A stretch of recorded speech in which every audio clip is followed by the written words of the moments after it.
దక్షిణాదిన జల ప్రళయం, ఉత్తరాదిన వాయు విలయం. ఇటు కళ్ళ ముందే కొట్టుకుపోతున్న గ్రామాలు, అటు కళ్ళు చించుకున్న కానరాని వెలుగు. ఈ ప్రకృతి విధ్వంసం దేనికి సంకేతం? స్వయం కృతాపరాధం మనల్ని వెంటాడుతోందా? ప్రకృతి మనకు చూపిస్తున్నది కేవలం ట్రైలరేనా? అసలు సినిమా ముందుందా? పగబట్టిన ప్రకృతిని చల్లార్చేదెలా?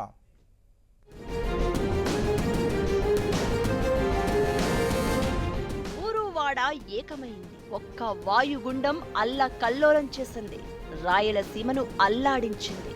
నిండు ప్రాణాలను నిండా మింగేసింది. వర్షం తెలుసు కానీ దాని విధ్వంసం ఈ స్థాయిలో ఉంటుందా అన్నంత తీవ్రత. వరద తెలుసు కానీ అది ఈ స్థాయిలో ఉంటుందని ఎన్నడూ చూడలేదు.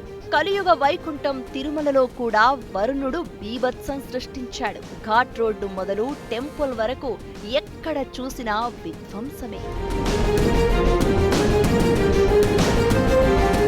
ప్రకృతి కన్నెర్ర చేస్తే పరిస్థితి ఎలా ఉంటుందో అనడానికి ఇది ఓ శాంపిల్ మాత్రమే. ఇటీవల చెన్నై, కేరళలో వర్షాలు కూడా భూమాత మనకు పంపుతున్న హెచ్చరికలే. మన విధ్వంసం భరించలేని స్థాయికి చేరిందన్న వార్నింగే. భూతాపం వల్ల 1970-2005 మధ్య అంటే 35 ఏళ్లలో 250 ప్రకృతి వైపరీత్యాలు సంభవిస్తే గత 14 ఏళ్లలో ఏకంగా 310 సార్లు సంభవించాయి. వాతావరణం వేడెక్కడానికి, సముద్ర మట్టాలు పెరగడానికి భారీ వర్షాలు, వడగాలులకు ప్రధాన కారణం మానవ చర్యలే అన్నది నిస్సందేహ నిజం. పారిశ్రామిక విప్లవం మొదలయ్యాక పరిశ్రమలకు బొగ్గు, పెట్రోలే ఆధారమయ్యాయి. దీంతో కర్బన కాలుష్యం పెరుగుతూ వచ్చింది. అటు అడవులు అంతరిస్తున్నాయి. వీటి వల్ల జరిగే నష్టం అర్థమయ్యేసరికి పరిస్థితి చేయి దాటిపోయింది. ఓ నివేదిక ప్రకారం మరో 10 ఏళ్లలో భూమి సాధారణ ఉష్ణోగ్రతలు 1.5 డిగ్రీల సెల్సియస్ పెరిగే ప్రమాదం ఉంది. అది జరిగితే మంచు వల్ల సముద్ర మట్టాలు పెరిగి తీర ప్రాంతంలోని చాలా నగరాలు కడలి గర్భంలో మునిగిపోతాయి. అభివృద్ధి పేరుతో మనం చేస్తున్న విధ్వంసానికి ఫలితం ఇది. రోజు రోజుకు గ్లోబల్ వార్మింగ్ పెరిగిపోతోంది. దాన్ని అరికట్టడానికి మాటలు తప్ప చేతలు లేవు. ఫలితంగా భూమి రోజు రోజుకు వేడెక్కుతోంది. దీంతో కాలం కాని కాలంలో వరదలు, అకాల వర్షాలు, ఇక వర్షాకాలంలో ఉక్కపోత, ఊహించలేని స్థాయిలో కుండపోత కురుస్తోంది. మానవ చర్యల కారణంగా గత 150 ఏళ్లలో భూతాపం బాగా పెరిగిపోయిందని తాజా అధ్యయనం తేల్చింది. 24 ఏళ్ల క్రితం మంచు యుగం ముగిశాక భూమి ఈ స్థాయిలో ఎన్నడూ వేడెక్కలేదు. జల వనరులు, వృక్ష సంపద కనుమరుగవుతూ ఉండడంతో ఈ ప్రమాదం చోటు చేసుకుంది. గతంలో 10 ఏళ్లకో 20 ఏళ్లకో సంభవించే వరదలు, అతి ఉష్ణోగ్రతలు తరచుగా సంభవించడానికి కారణం గ్లోబల్ వార్మింగే. పరిస్థితి ఇలాగే ఉంటే రానున్న రోజుల్లో మరింత విధ్వంసం తప్పదని శాస్త్రవేత్తలు హెచ్చరిస్తున్నారు. భవిష్యత్ విధ్వంసానికి ఇది సంకేతం అంటున్నారు. మనం ఇలాగే ఉంటే, ఇలాగే విధ్వంసం సృష్టిస్తే మరిన్ని విపత్తులు తప్పవంటున్నారు. ప్రకృతి ఆగ్రహానికి అడ్డుకట్ట వేయాలంటే మాటలు కాదు, చేతలు అవసరం. శిలాజ ఇంధనాల వినియోగాన్ని తగ్గించాల్సి ఉంది. గ్రీన్ హౌస్ వాయువులను ఉత్పత్తి చేసే కార్యక్రమాలను కట్టడి చేయాలి. ఇది జరగాలంటే ప్రపంచ దేశాలన్నీ చేతులు కలపాలి. అటు అభివృద్ధిని, ఇటు పర్యావరణాన్ని బ్యాలెన్స్ చేయాల్సి ఉంది. చేతులెత్తేస్తే మాత్రం ప్రకృతి ఆగ్రహాన్ని చవిచూడాల్సిందే.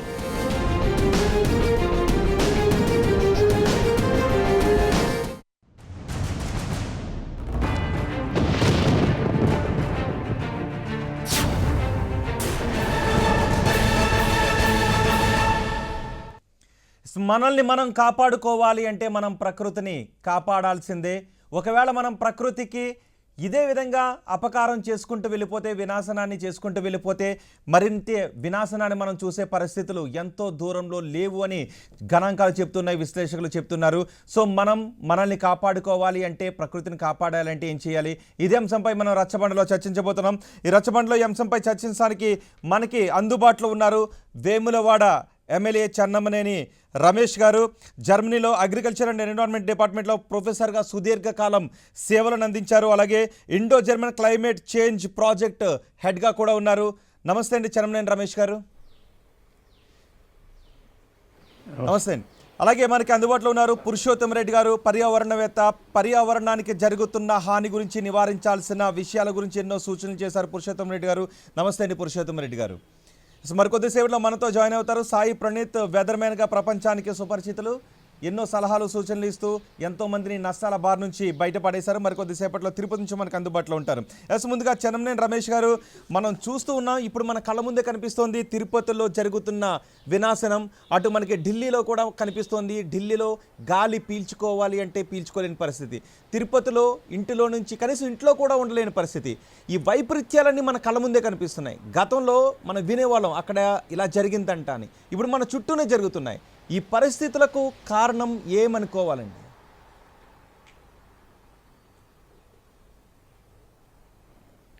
ఇది ఆశ్చర్యకరమైనటువంటి విషయం అయితే కాదు. ఎందుకంటే ఇప్పటికే మనం 1 డిగ్రీ సెంటీగ్రేడ్ మరి భూతాపం పెరిగినటువంటి పర్యవసానాలను చూస్తున్నాం. కరెక్ట్. 2 డిగ్రీలు పెరుగుతాయన్నారు, 1 డిగ్రీ ఇప్పటికే పెరిగింది. గ్లోబల్ క్లైమేట్ రిస్క్ ఇండెక్స్ 2021లో 10 తీవ్రంగా ఈ భూతాపం కారణంగా, వాతావరణ మార్పుల కారణంగా నష్టపోయే దేశాలలో మన దేశం ఒకటి. కాబట్టి ఈ యొక్క వాతావరణ మార్పులు ఖచ్చితంగా కూడా మన దగ్గర ఉన్నటువంటి మరి మాన్సూన్ రెయిన్స్ కానివ్వండి, ఈ ఫ్లడ్స్ కానివ్వండి, మరి అకాల వర్షాలు ఒకేసారి పెద్ద ఎత్తున కుంభవృష్టిగా పడడం, 25-30 సెంటీమీటర్ల వరకు ఒకటేసారి పడడం చూస్తున్నాం మనం.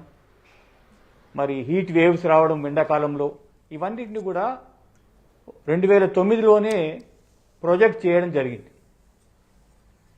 ఐపీసీసీ వారు కావచ్చు, డిఫరెంట్ మోడల్స్ యుఎస్ వారు చేశారు, జర్మనీ వాళ్ళు చేశారు, మన ఇండియాలో కూడా జరిగిన పరిశోధనలు. కాబట్టి ఇప్పుడు మనం 1 డిగ్రీ పెరిగినటువంటి పరిస్థితుల్లో ఇవన్నిటిని చూస్తున్నాం. 1.5 డిగ్రీ వరకు మాత్రమే మనం చేసుకునే విధంగా మనలో మార్పులు తీసుకురావాలని మొన్న జరిగినటువంటి COP26 గ్లాస్గోలో నిర్ణయాలు జరిగినాయి. వాస్తవంగా అయితే 2 డిగ్రీస్ వరకు పెండే ప్రమాదం ఉంది. ఇంకా మరి విపత్తు ఎక్కువ అవుతాయి కాబట్టి 1.5 వరకైనా ఆగుదాము, 2030 వరకు అనేటువంటి నిర్ణయం కూడా ఒకటి తీసుకున్నారు. కానీ దానికి సంబంధించినటువంటి విషయాలు చెన్నమనేని రమేష్ గారు, 1 డిగ్రీ పెరిగితేనే ఇలాంటి విషయం ఏమిటంటే, చెప్పండి. అవును, ప్రధానమైన విషయం ఏమిటంటే ఇప్పుడు మనము 1.5 డిగ్రీలను ఆపలేము. ఒకవేళ మనం రేపు పొద్దున్న దేశాలన్నీ ఏకమై మనం ఈ యొక్క గ్రీన్ హౌస్ గ్యాసెస్ ను మొత్తం ఆపేస్తామన్నా కానీ ఇదివరకు జరిగిన నష్టానికి పర్యవసానంగా మనం తప్పకుండా ఈ యొక్క మరి నష్టాలను, ఈ యొక్క బీభత్సాన్ని అనుభవించక తప్పదు. ఎందుకంటే ఇప్పుడు మనం వెంటనే చేయరాదు. అంటే సాధ్యమేనంటారా? ఒకవేళ మనం చేయబోతున్న కార్యక్రమాలన్నీ కూడా భవిష్యత్తు కొరకే. కరెక్ట్. 1 డిగ్రీకి చేరిపోయాం, 1.5 దగ్గర కనుక కంట్రోల్ చేయగలిగితే మనం సేఫ్ అంటున్నారు. 2 డిగ్రీలకు పెరిగితే చాలా వైపరీత్యాలను చూడాలంటున్నారు. జనాభా చూస్తుంటే విపరీతంగా పెరుగుతోంది, జనాల అవసరాలు చూస్తుంటే విపరీతంగా పెరిగిపోతున్నాయి. శిలాజ ఇంధనాలను మండించడాన్ని తగ్గించాలని అనుకుంటున్నా, ఎక్కడా కూడా దాన్ని చేరుకోలేకపోతున్నాం. ఇలాంటి సమయంలో జనాల అవసరాలు విపరీతంగా పెరిగిపోతున్న నేపథ్యంలో 2 డిగ్రీల లోపు 1.5 దగ్గర కట్టడి చేసే అవకాశాలు ఎంతవరకు కనిపిస్తున్నాయి? అడవులను కూడా నరికేస్తున్నాం. కట్టడి చేయడానికి నిజంగా కూడా కట్టడి చేయాలంటే చాలా గొప్పగా, చాలా పెద్ద ఎత్తున మరి వాతావరణ మార్పులు, కాలుష్యము, అంతేకాదు మన జీవన శైలిలో మార్పు, ప్రధానంగా అభివృద్ధి చెందిన దేశాలలో జీవన శైలి, ఎందుకంటే వారి యొక్క మరి కాంట్రిబ్యూషన్ చాలా చాలా పెద్ద కాంట్రిబ్యూషన్ ఈ గ్రీన్ హౌస్ గ్యాస్ కానీ వాతావరణ మార్పులకు కానీ. మన భారతదేశం వాస్తవంగా చూసుకుంటే బిలో యావరేజ్గా ఉన్నాం మనం. కాబట్టి అక్కడ ఉన్నటువంటి మరి అభివృద్ధి చెందిన దేశాలు అనుకోండి, అక్కడ మరి పెద్ద ఎత్తున మిటిగేషన్ కనుక జరిగినట్టయితే మన దగ్గర కూడా మరి వాటిని మనం, ఎందుకంటే మన దగ్గర కూడా ఒక పెద్ద కన్జ్యూమర్ సొసైటీ కూడా వచ్చింది. కాబట్టి ఈ కన్జ్యూమర్ సొసైటీ మీరు అన్నట్టుగా రకరకాల మార్పులు, ఆహార పద్ధతులు, ట్రాన్స్పోర్టేషన్ కావచ్చు, ఎనర్జీ కన్జంప్షన్ కావచ్చు, వీటిల్లో మార్పులు రావాలంటే ఖచ్చితంగా కూడా మన ఆలోచన విధానంలో బిహేవియరల్ చేంజెస్ రావాలి. కాబట్టి ఇవన్నీ జరుగుతున్నటువంటి ఈ బీభత్సాలను నిజంగా కూడా ఒక రెడ్ లైట్గా తీసుకొని మన దగ్గర ఉన్నటువంటి పాలసీ మేకర్స్, రాజకీయవేత్తలు, వాళ్ళే కాదు సొసైటీలో, ఎందుకంటే ఇది వాతావరణ మార్పు మరి పర్యావరణాన్ని నిజంగా కూడా కాపాడాలంటే మన యొక్క మరి సొసైటీలో ప్రతి కుటుంబంలో కూడా జీవన శైలిలో మార్పు రావాలి. ఇది చాలా దీర్ఘకాలికంగా జరుగుతుంది. మీరు అన్నట్టుగా ఇందులో ఒక కాంట్రడిక్షన్ కూడా ఉంది. ఒకవైపేమో కన్జ్యూమర్ సొసైటీ పెరుగుతుంది, మరోవైపేమో ఈ యొక్క వాతావరణ మార్పుల ద్వారా అందరికంటే ఎక్కువ నష్టపోయేది పేదలు. కాబట్టి పేదలను ఎట్లా రక్షించుకోవాలి, మరి ఎవరు దీనికి నిజంగా కూడా దోహదం చేయాలంటే అభివృద్ధి చెందిన దేశాలలో ఉన్నటువంటి మరి సంపన్న వర్గాలు, మన దగ్గర ఉన్నటువంటి సంపన్న వర్గాలు ఎక్కువగా ఈ కాలుష్యాన్ని, ఈ యొక్క ఎనర్జీ యూజ్ చేస్తున్నాయి. కాబట్టి అక్కడ వాళ్ళు ప్రారంభించాల్సిన అవసరం ఉంటుంది. ఇది నిజంగా కూడా చాలా పెద్ద సవాల్. దీన్ని ఏ విధంగా చేస్తారు? చెన్నమనేని రమేష్ గారు, నిజానికి ఇలాంటిటప్పుడు చాలా మంది ఒక డౌట్ ని వెలిబుచ్చుతూ ఉంటారు. అభివృద్ధి చెందిన దేశాలు పర్యావరణానికి చేయగలిగినంత హానిని చేసేసి ఆర్థిక అభివృద్ధిని సాధించేశాయి. ఇప్పుడు అభివృద్ధి చెందని దేశాలను ఈ విధంగా పర్యావరణానికి కట్టుబడి ఉండండి అంటే ఆ దేశాలు పూర్తి స్థాయిలో అంగీకారం తెలిపే అవకాశం ఉంటుందా? నిజానికి పర్యావరణ పరిరక్షణకు ఒక్క దేశం మాత్రమే నడుం బిగించుకుంటే ఏమీ చేయలేదు, ప్రపంచవ్యాప్తంగా ఉన్న అన్ని దేశాలు కూడా కలిసి రావాలి.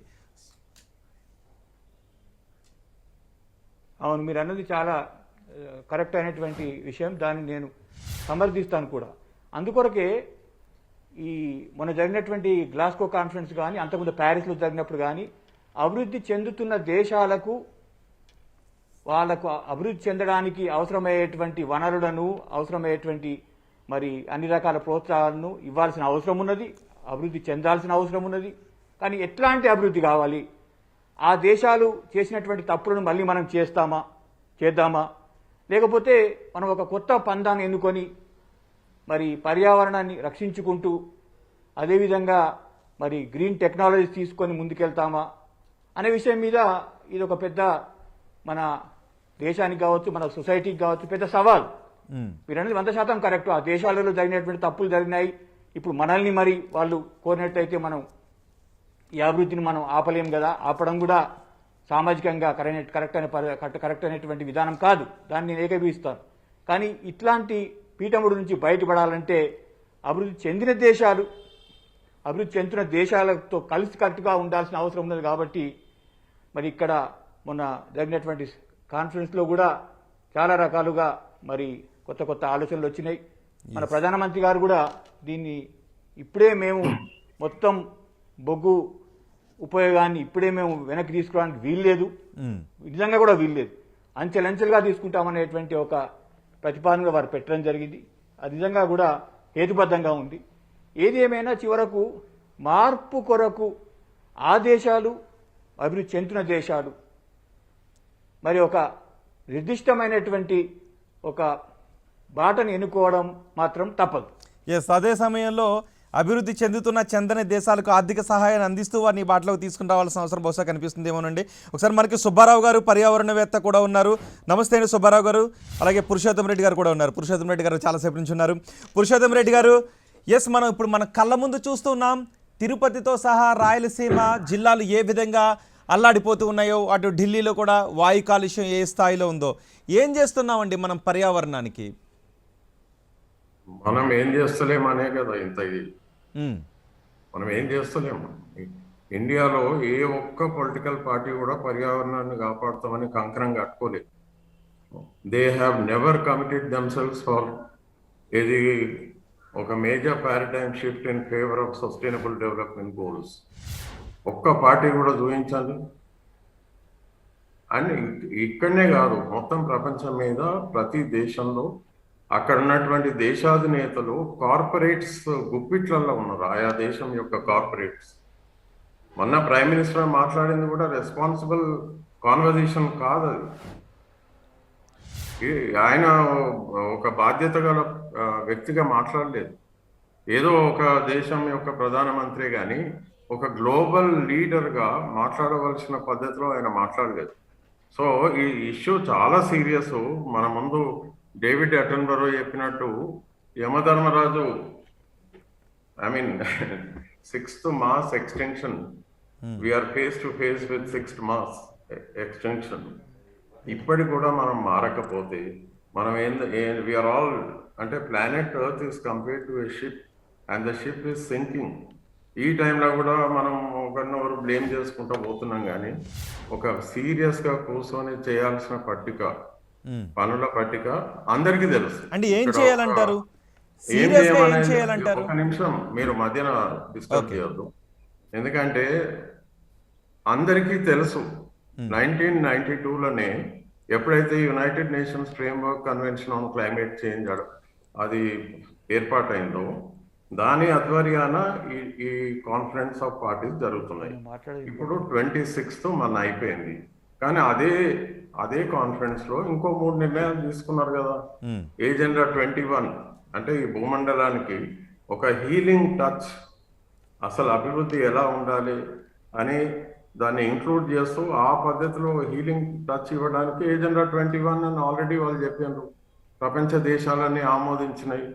మన ప్రైమ్ మినిస్టర్స్ ఏంటంటే ఇంటర్నేషనల్ కాన్ఫరెన్సెస్ పోతారు, ఒక సంచలనమైన స్పీచ్ ఇస్తారు, సాంస్క్రిట్ శ్లోకాలు అవుతారు, అంతే, దాన్ని ఎక్స్ప్లెయిన్ చేస్తారు, దిగుతారు. కానీ వచ్చినాక మరి దాన్ని ఎందుకు ఫాలో చేయరు?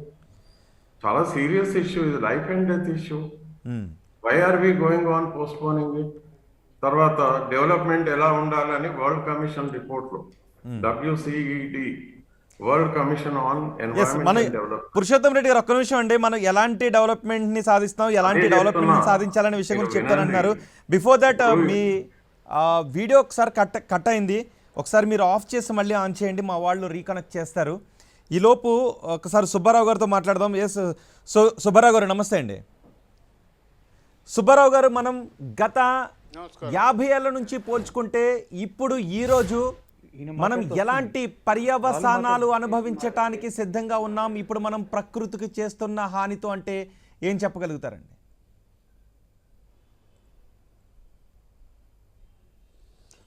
అన్నిటికన్నా దురదృష్టమైన విషయం ఏమిటి అని అంటే, మనం పర్యావరణాన్ని, అభివృద్ధిని వేరు అంశాల కింద చూడడమే అది చాలా పెద్ద పొరపాటు. పర్యావరణ అభివృద్ధి అన్నవి నాణానికి 2 వైపులా ఉన్న బొమ్మలే. వీటిని ఏ విధంగా తీసుకెళ్ళాలి అన్నది 1970 నుంచి ఈ చర్చలు మొదలైనవి.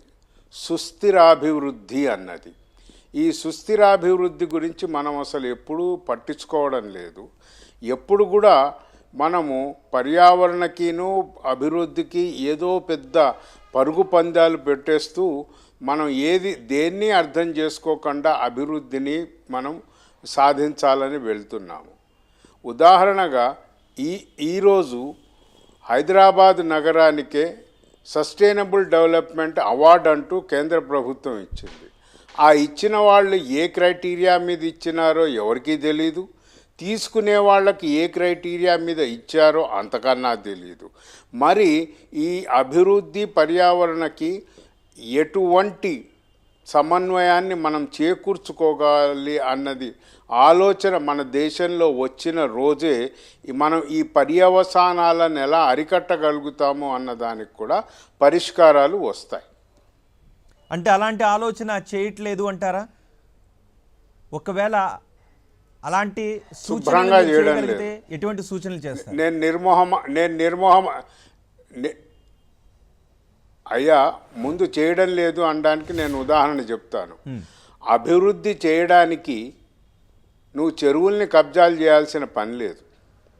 చెరువుల్ని కబ్జా చేసిన తర్వాత వచ్చే వరద ప్రమాదాలని ఎలా అరికట్టగలుగుతాను అని అంటే ఇందులో మనకు చాలా చక్కటి నియమావళి కూడా ఉంది.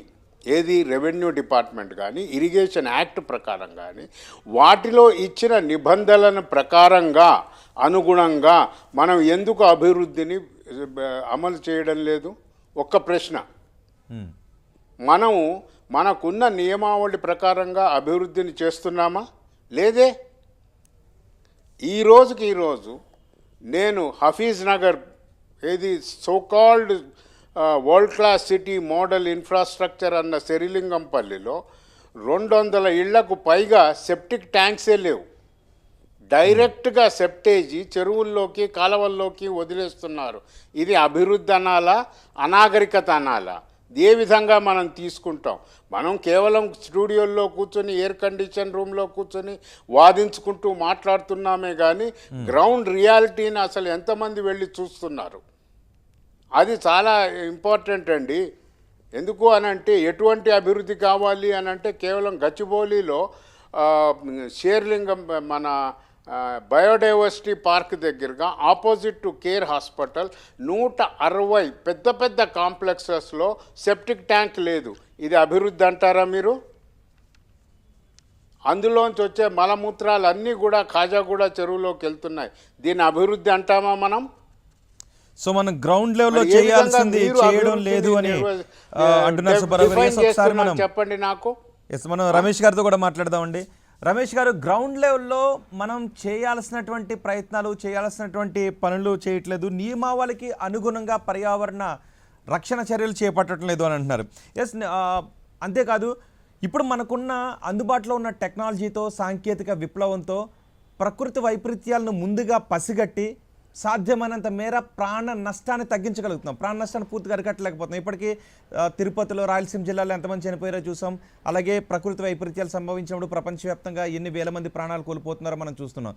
సో ఇలా సంభవిస్తున్న ప్రకృతి వైపరీత్యాలన్నీ కూడా మానవ తప్పిదాల కారణంగా ఏర్పడుతున్నవి అని చెప్తున్నారు. సో ఇలాంటి సమయంలో డిజాస్టర్ మేనేజ్మెంటే కాకుండా గ్రౌండ్ లెవెల్లో మనం ఇంకా ఏం చేయాల్సిన అవసరం ఉంది అని అంటారు?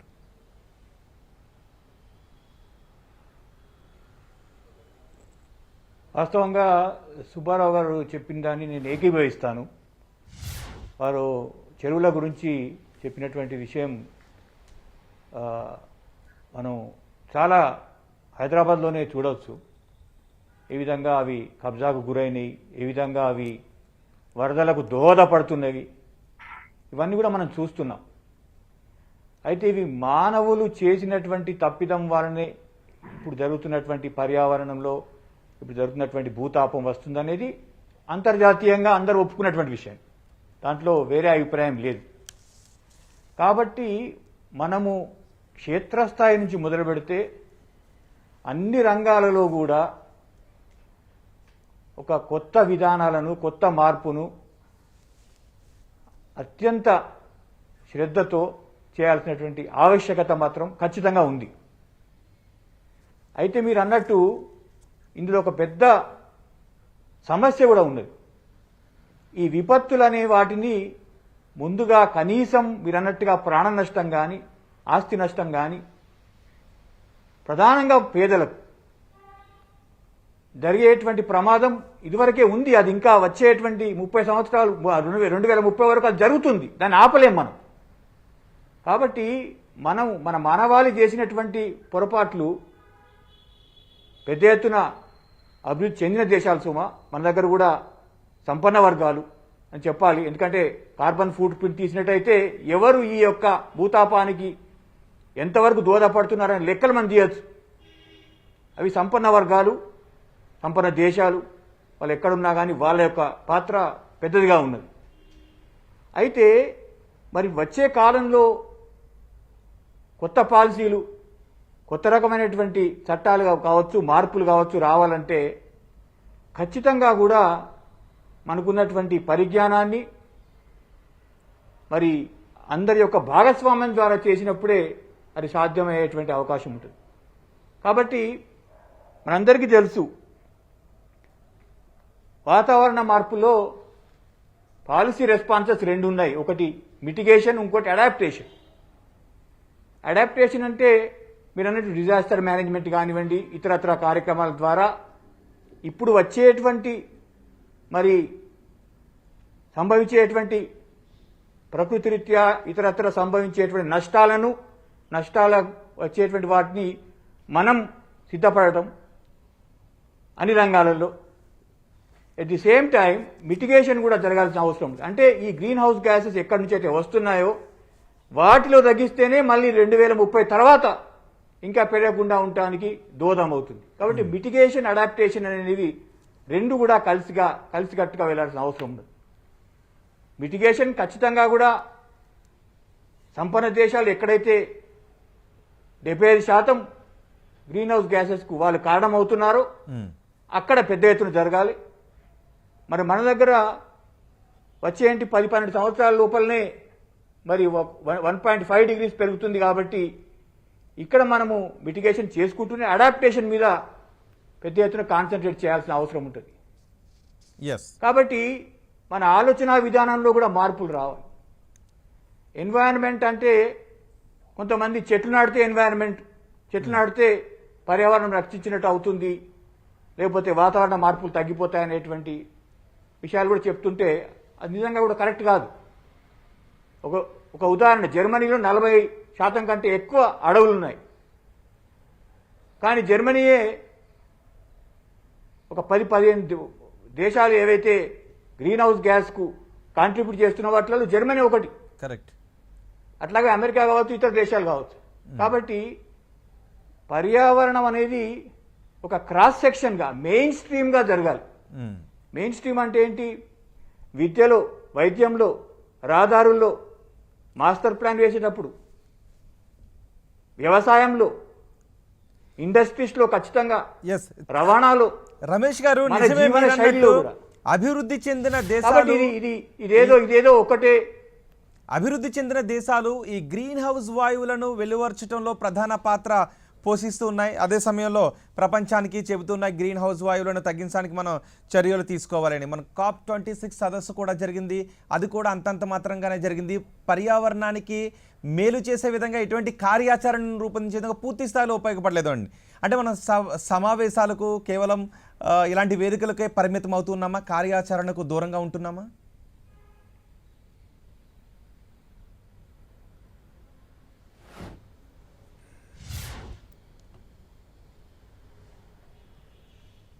వాస్తవంగా అవుననే చెప్పాలి. ఎందుకంటే ప్రపంచంలో ఉన్నటువంటి పర్యావరణవేత్తలు కావచ్చు, ప్రపంచంలో మరి దీని మీద పరిశోధన చేసేవారు కావచ్చు, పౌర సమాజం కావచ్చు, మీరు ఎందుకు ఇప్పటికైనా కానీ మేల్కోవడం లేదు అనేటువంటి ఒక ప్రధానమైనటువంటి ప్రశ్నను మన ప్రపంచంలో ఉన్నటువంటి నాయకులందరి ముందు పెట్టారు. ఇది వాస్తవంగా కూడా ఏమంటారు, 5 minutes before 12 అంటారు ఇంగ్లీష్లో. అంటే 12 అయితే మొత్తం నాశనమయ్యే పరిస్థితుల్లో మనం 5 నిమిషాలు సమయం మాత్రమే ఉంది. మరి ఏం చేయాలి, ఏం చేద్దాము అనేటువంటి విషయం మీద చాలా పెద్ద ఎత్తున ఈ సవాల్ను ఎదుర్కోవాల్సిన అవసరం ఉంది. మన జరిగినటువంటి COP26లో కూడా ఈ విషయం పైన సుదీర్ఘంగా చర్చ జరిగి కనీసం మనం 2 degrees అంటే 1.5 వరకన్నా తగ్గించినట్టయితే మళ్ళీ మిటిగేషన్ ద్వారా మనం ఇంకా ముందుకు పోవచ్చు కదా అనేటువంటి దాని మీద కొన్ని మంచి ఆలోచనలు కూడా వచ్చినాయి. ఏది ఏమైనా కానీ ఆచరణలో వాటిని ఎంతవరకు చేస్తామనేది నిజంగా కూడా సవాలు. కరెక్ట్. ఆచరణలోనే మనం వెనుకబడి ఉన్నామో కూడా చేయాల్సినటువంటి పని. పురుషోత్తం రెడ్డి గారు కూడా అదే అంటున్నారు, ఆచరణలోనే వెనుకబడి ఉన్నామని. ఇంతకుముందు డెవలప్మెంట్ గురించి మాట్లాడుతున్నప్పుడు మిమ్మల్ని బ్రేక్ చేస్తాను పురుషోత్తం రెడ్డి గారు. పురుషోత్తం రెడ్డి గారు, ఆచరణలో మనం ముందుకు వెళ్ళాలంటే ఏం చేయాలి? అలాగే డెవలప్మెంట్ అని అనుకుంటున్నాం, దేన్ని మనం చూసే డెవలప్మెంట్ అని అనుకుంటున్నాం అంటూ కూడా మీరు మాట్లాడుతున్నారు.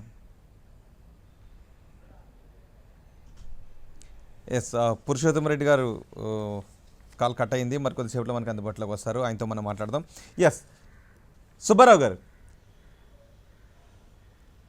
గారు, మనం అభివృద్ధిని, పర్యావరణాన్ని రెండు మిళితం చేసే మనం చూస్తున్నామని అని అంటున్నారు. నిజానికి గ్రీన్ హౌస్ వాయువులను పర్యావరణంలోంచి చాలా వరకు తగ్గించాల్సిన అవసరము ఉంది. ఒకవేళ తగ్గించడానికి చేసే ప్రయత్నాలతో మనం ఆర్థిక అభివృద్ధి ఏదైతే అనుకుంటున్నామో దాని నుంచి వెనుకబడిపోయే అవకాశం ఉన్న నేపథ్యంలోనే ఈ విధమైన చర్యలు తీసుకోవడంలో ప్రపంచ దేశాలు కొంచెం వెనుకడుగు వేస్తున్నాయని అనుకోవచ్చు అంటారా?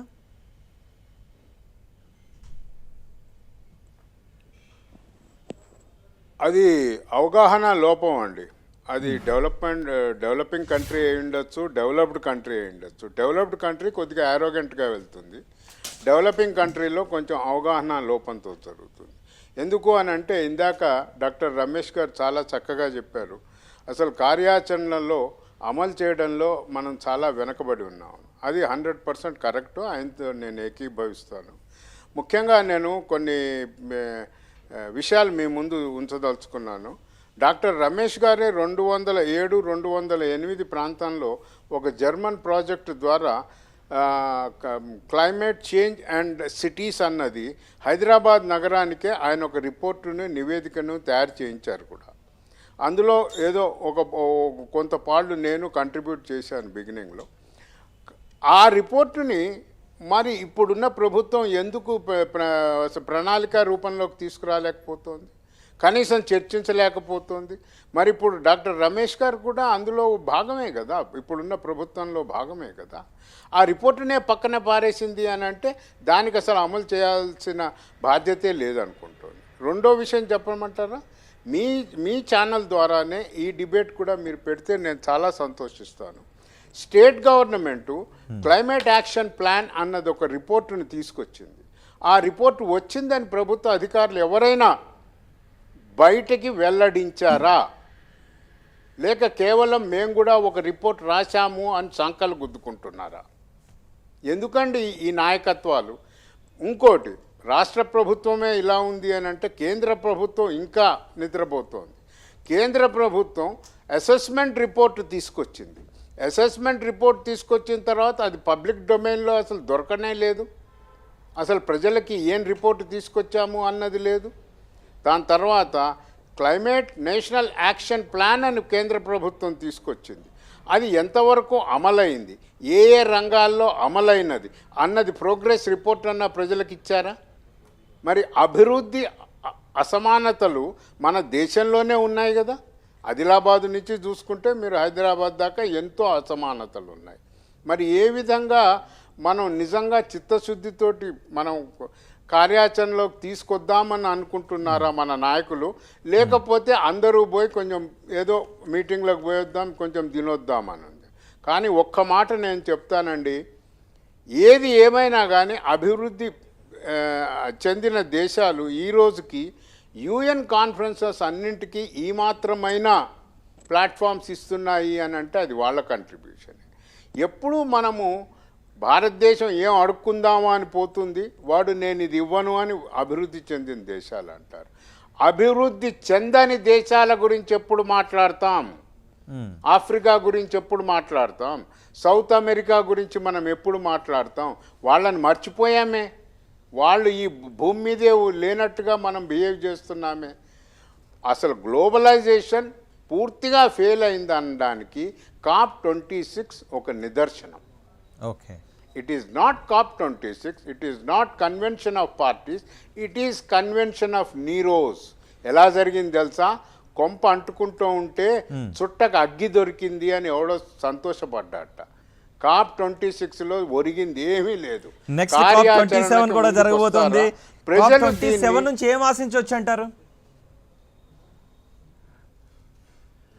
నీరోస్, నథింగ్ బట్ జీరోస్. వీళ్ళు పోయి పడుకుంటారు. ప్రజలు రాబోయే COP26లో ముందుగానే దీన్ని ఒక ఎలక్షన్ ఎజెండా కింద తీసుకెళ్ళకపోతే మనం మిటిగేషన్స్ని ఎటువంటి ఆపలేరు. చిన్న అండి, ఒక్క నిమిషం నేను మిమ్మల్ని సమయం అడుగుతున్నాను. డెవలప్ ఏది స్మార్ట్ సిటీస్ అన్నాం. స్మార్ట్ సిటీస్లో క్లైమేట్ రెసిలియన్స్ ఉందా? లేదే. ఏవేవైతే వరంగల్, తిరుపతి, నెల్లూరు ఇవన్నిట్లో కోట్లు ఖర్చు పెట్టారు. మరి ఈరోజు తిరుమలలో కూడా నీళ్లు నిలిచిపోయాయి అని అంటే మరి అక్కడ పనిచేస్తున్న అధికారులు, నాయకులు మరి ఏ స్థాయిలో ఉన్నారో మనకు అర్థమవుతోంది. మనం అభివృద్ధి చెందుతున్నామా? కొండలపైనే నీళ్లు నిలపగలిగే సామర్థ్యాన్ని పొందుపరచుకోగలుగుతున్నాం. సిగ్గుచేటండి అభివృద్ధి అని అనుకోవడానికి. ఎస్, ఒకసారి మనకి అందుబాటులో ఉన్నారు సాయి ప్రణీత్, వెదర్మెన్గా ప్రపంచానికి సుపరిచితులు. వెదర్ ఫోర్కాస్టింగ్ చేసి ఎంతోమందిని నష్టాల బారి నుంచి ఆయన బయటపడటానికి ఎన్నో విలువైన సూచనలు కూడా ఇస్తుంటారు. సాయి ప్రణీత్, నమస్తే అండి. నమస్తే అండి. సాయి ప్రణీత్, నేను ఫస్ట్ తిరుపతిలో ప్రస్తుత వాతావరణం ఎలా ఉంది అన్న దగ్గర నుంచే అన్న క్వశ్చన్ దగ్గర నుంచి మీతో స్టార్ట్ చేయాలనుకుంటున్నాను. ఎలా ఉందండి తిరుపతి? ప్రస్తుతానికైతే ఎండగా ఉందండి. రాత్రి వెళ్ళి కొంచెం మనకు షవర్స్ పడే అవకాశాలు అయితే కనిపిస్తున్నాయండి. అంటే తిరుపతిలో ఇప్పటి వరకు లేదా రాయలసీమ జిల్లాల్లో మనం ఇప్పుడు చూస్తున్నాం, మొన్నటి వరకు మనం మహారాష్ట్రలో చూసాం, కేరళలో చూసాం, ఇటు తమిళనాడులో చూసాం, అటు జర్మనీలో కూడా చూసాం, న్యూయార్క్లో కూడా చూసాం, చైనాలో కూడా చూసాం, ప్రపంచవ్యాప్తంగా కూడా చూసాం. ఇప్పుడు మనం తిరుపతిలో చూస్తున్నాం. వీటికి కారణం ఏంటి? ఎటువంటి పర్యావరణ మార్పులు వీటికి కారణం అంటారు? అంటే ఇక్కడ ఏమంటే ఇక్కడ మనకు ఈ మాన్సూన్స్ అనేది మనకి ఏమంటే ఇరెగ్యులర్ అయిపోయాయి. అంటే ముందులాగా మనకు వచ్చేసి ఒక ప్యాటర్న్ తీసుకున్నామంటే 1950 అంటే ఇండస్ట్రియల్ రెవల్యూషన్ కి ముందు ఏజ్ లో తీసుకున్నామంటే ఇంత భారీగా ఇంత హెవీగా ఫ్లడ్స్ అనేది చరిత్రలో ఎదుర్కొన్న పుస్తకాలు రాసింది లేదు. కానీ ఏమైందంటే ఇండస్ట్రియల్ పొల్యూషన్ ఎక్కువ అవడం వల్ల మనకేమవుతుందంటే ఆ పర్యావరణంలో కాలుష్యం ఎక్కువైపోయి దానివల్ల మనకేమవుతుందంటే సీజన్స్ అనేవి మారిపోతున్నాయి. అంటే ఫర్ ఎగ్జాంపుల్ ఇప్పుడు మనకు రైనీ సీజన్ వచ్చేసి మనకు జూన్ టు సెప్టెంబర్ తర్వాత మెల్లగా వర్షాలు తగ్గిపోతాయి. ఆ తర్వాత మెల్లగా వింటర్ స్టార్ట్ అవుతుంది. దాంతోపాటు ఈశాన్య ఋతుపవనాలు ఇక్కడ వర్షం తెస్తుంది. అంటే ముఖ్యంగా రాయలసీమ జిల్లాలో కొన్ని భాగాలు తెస్తుంది. కానీ ఏమైందంటే గత ఒక 10 సంవత్సరాలు తీసుకుంటే మనకు ఋతుపవనాలు అనేవి చాలా లేట్గా అంటే డిలేడ్గా విత్డ్రాయల్ అవ్వడము, లేకపోతే ఋతుపవనాలు అనేవి కొంచెం లేట్గా మనకు ఆన్సెట్ అవ్వడము, ఇట్లాంటి పర్యావరణ మార్పులు అనేవి మనకు గత 10 ఏళ్ళుగా మనం చూస్తూ వస్తున్నాం. దాంతోపాటుగా ఏమంటే మనకు వరదలు కానీ అంటే ఇప్పుడు ఫర్ ఎగ్జాంపుల్ లాస్ట్ ఇయర్ మనకు హెవీ ఫ్లడ్ వచ్చింది. దాంతో పాటుగా ఏమంటే ఈ ఇయర్ కూడా మళ్ళా వర్షం పడడంతో ఆల్రెడీ లేక్స్ అనేవి నిండిపోయినాయి. దాని మీదనే మళ్ళా వర్షం పడ్డాయి. దానివల్ల మళ్ళా ఫ్లడ్స్ అనేవి బాగా ట్రిగర్ అయినాయి. సో ఈ విధంగా మనకి ఏమంటే ఒక సెట్ ఆఫ్ 3-4 ఇయర్స్ కంటిన్యూస్ గా ఫ్లడ్స్, ఒక సెట్ ఆఫ్ 3-4 ఇయర్స్ కంటిన్యూస్ గా డ్రాట్స్, ఇట్లా సైకిల్స్ అనేవి మారిపోతున్నాయి మనకు పర్యావరణంలో. ఎస్ సాయి ప్రణీత్ గారు, నిజానికి విపత్తుల్లో మనం అకాల వర్షాలు కురవడం అంటే కాలాలు గతులు తప్పడం అనుకోవచ్చు. వీటి ద్వారా అకాల వర్షాలు కొన్నాళ్ళలో కురవాల్సిన వర్షాలు కేవలం 2-3 రోజుల్లో కురిసేయటం, లేదంటే 1-2 గంటల్లోనే కురిసేయడం, ఇలాంటి వైపరీత్యాలు చూస్తున్నాం. కురిసిన తర్వాత అవి భూమి మీద నుంచి ప్రవహించేటటువంటి తీరును చూస్తున్నాం. ఇళ్లలోంచి ఇళ్ల మధ్యలోంచి వెళ్ళిపోతున్నాయి. ఈ రెండింటిని అంటే అకాల వర్షాలు కురవటానికి, 2 నదుల్లో ప్రవహించాల్సిన నీరు వీధుల్లోనూ ఇళ్లల్లోనూ ప్రవహించడానికి అంటే భూ ఆక్రమణలు భూ స్వరూపాన్ని మార్చేయటం, 2 వాతావరణ స్వరూపాన్ని మార్చేయటం, ఈ రెండింటిని కూడా చూడాలి. సో వీటిని బ్యాలెన్స్ చేయాలంటే ఏం చేయాలి? అంటే మనకి యాక్చువల్గా ఇప్పుడు 1996-97లో తీసుకున్నామంటే అప్పుడేమంటే తిరుపతి కానీ లేకపోతే ఎటువంటి నగరం కానీ కొంచెం చిన్నగా ఉండేది. ఆ టైంలో ఫ్లడ్ వచ్చినప్పుడు అంతగా మనకి ఇంపాక్ట్ చూపించలేదు. ఇప్పుడు ఏమైందంటే నగరాలు వచ్చేసి పెద్దగా అవ్వడము, మనం ఏమంటే కొంచెం బయట వెళ్తున్నాం అంటే వాటర్ ఫ్లో ఏరియాస్ దగ్గరికి, లేకపోతే వచ్చేసి ఈ సిటీ ఎక్స్పాండ్ అవుతుంది. అంటే ఎక్స్పాండ్ అవుతున్న కారణం వల్ల మనకి ఏమవుతుందంటే వాటర్ సర్క్యులేషన్ అనేది చాలా ప్లేస్ జరుగుతుంది. అంటే ఇప్పుడు ఒక నది స్ట్రైట్ గా వెళ్తుంది, ఆ నదికి ఎన్నో డైవర్షన్స్ చేసి మనకు క్రియేట్ అవుతుంది. ఆ డైవర్షన్స్ దగ్గర మనకి ఏమంటే ఏదైనా రోడ్లు కానీ లేకపోతే ఏదైనా వేయడం కానీ ఆ వాటర్ ఫ్రీ ఫ్లో కి మనకు అడ్డంకిగా ఏర్పడుతుంది. సో మొత్తం మన ఇండియాలోనే చాలా ప్లేస్ లో ఇట్లాంటి దీని వల్లనే మనకు వరదలు అనేవి బాగా సంభవిస్తున్నాయి. ఎక్కువ వరదలు వచ్చేసి మనకు బాగా targeted cities, for example Hyderabad తీసుకున్నా, లేకపోతే మనకు ఫర్ ఎగ్జాంపుల్ ఎక్కడైనా ఒక ప్లేస్ తీసుకున్నా కానీ మనకు ఆ ఫ్లడ్ రెగ్యులేషన్ అనేది ఎక్కువ అవుతుంది. రానున్న రోజుల్లో ఇంకా అర్బన్ ఫ్లడింగ్ అనేది ఎక్కువ అవుతుంది. దీనికంతా మనకి ఏమంటే తగ్గించాలా అంటే ఆల్రెడీ ఇప్పుడు న్యూయార్క్ లో కొంచెం టెక్నాలజీ అనేది వచ్చింది. ఏమంటే ఆ వాటర్ ని డైరెక్ట్ గా పోయి ఒక స్ట్రాంగ్ డ్రైనేజ్ కెనాల్ లో మనకు విడుదల చేసేటట్లు. సో అట్లాంటి ప్రణాళికలు కానీ మనం ఫ్యూచర్ లో తీసుకురాగలిగితే తప్పకుండా ఈ ఫ్లడ్ అనేది మనం తగ్గించగలిగాం. ఎస్, చరణ్వేన్ రమేష్ గారి దగ్గరికి వద్దాం. చరణ్వేన్ రమేష్ గారు, మీరు Indo German climate change project హెడ్గా ఉన్నారు. సో ఈ ప్రాజెక్ట్ అనుకున్న లక్ష్యాలను ఏ మేర సాధించగలిగింది? రాబోయే రోజుల్లో ఎటువంటి లక్ష్యాలను నిర్దేశించుకున్నారు?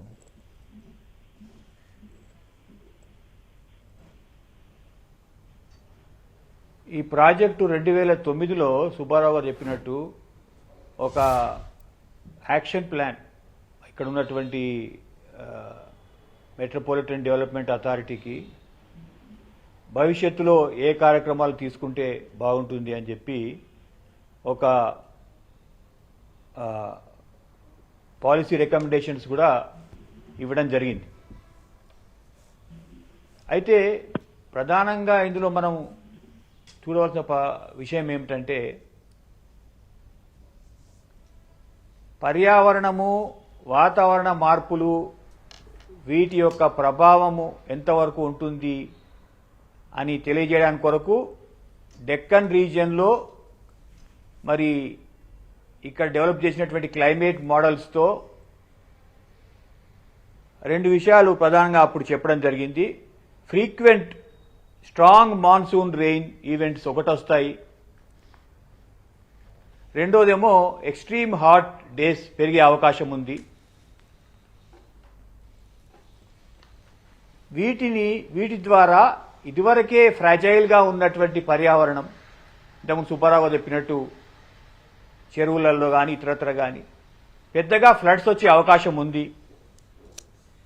ఎక్కడెక్కడ ఫ్లడ్స్ వస్తాయి, ఎక్కడెక్కడ మనము ఫ్లడ్స్ వస్తే ట్రాఫిక్ ఆగిపోతే ఆ ట్రాఫిక్ ఆగకుండా మనం ఆల్టర్నేట్స్ ఏం చేయాలి, ఒక సమగ్రమైన రిపోర్టు 8 సంవత్సరాల సమగ్రమైన రిపోర్టు చేయడం జరిగింది.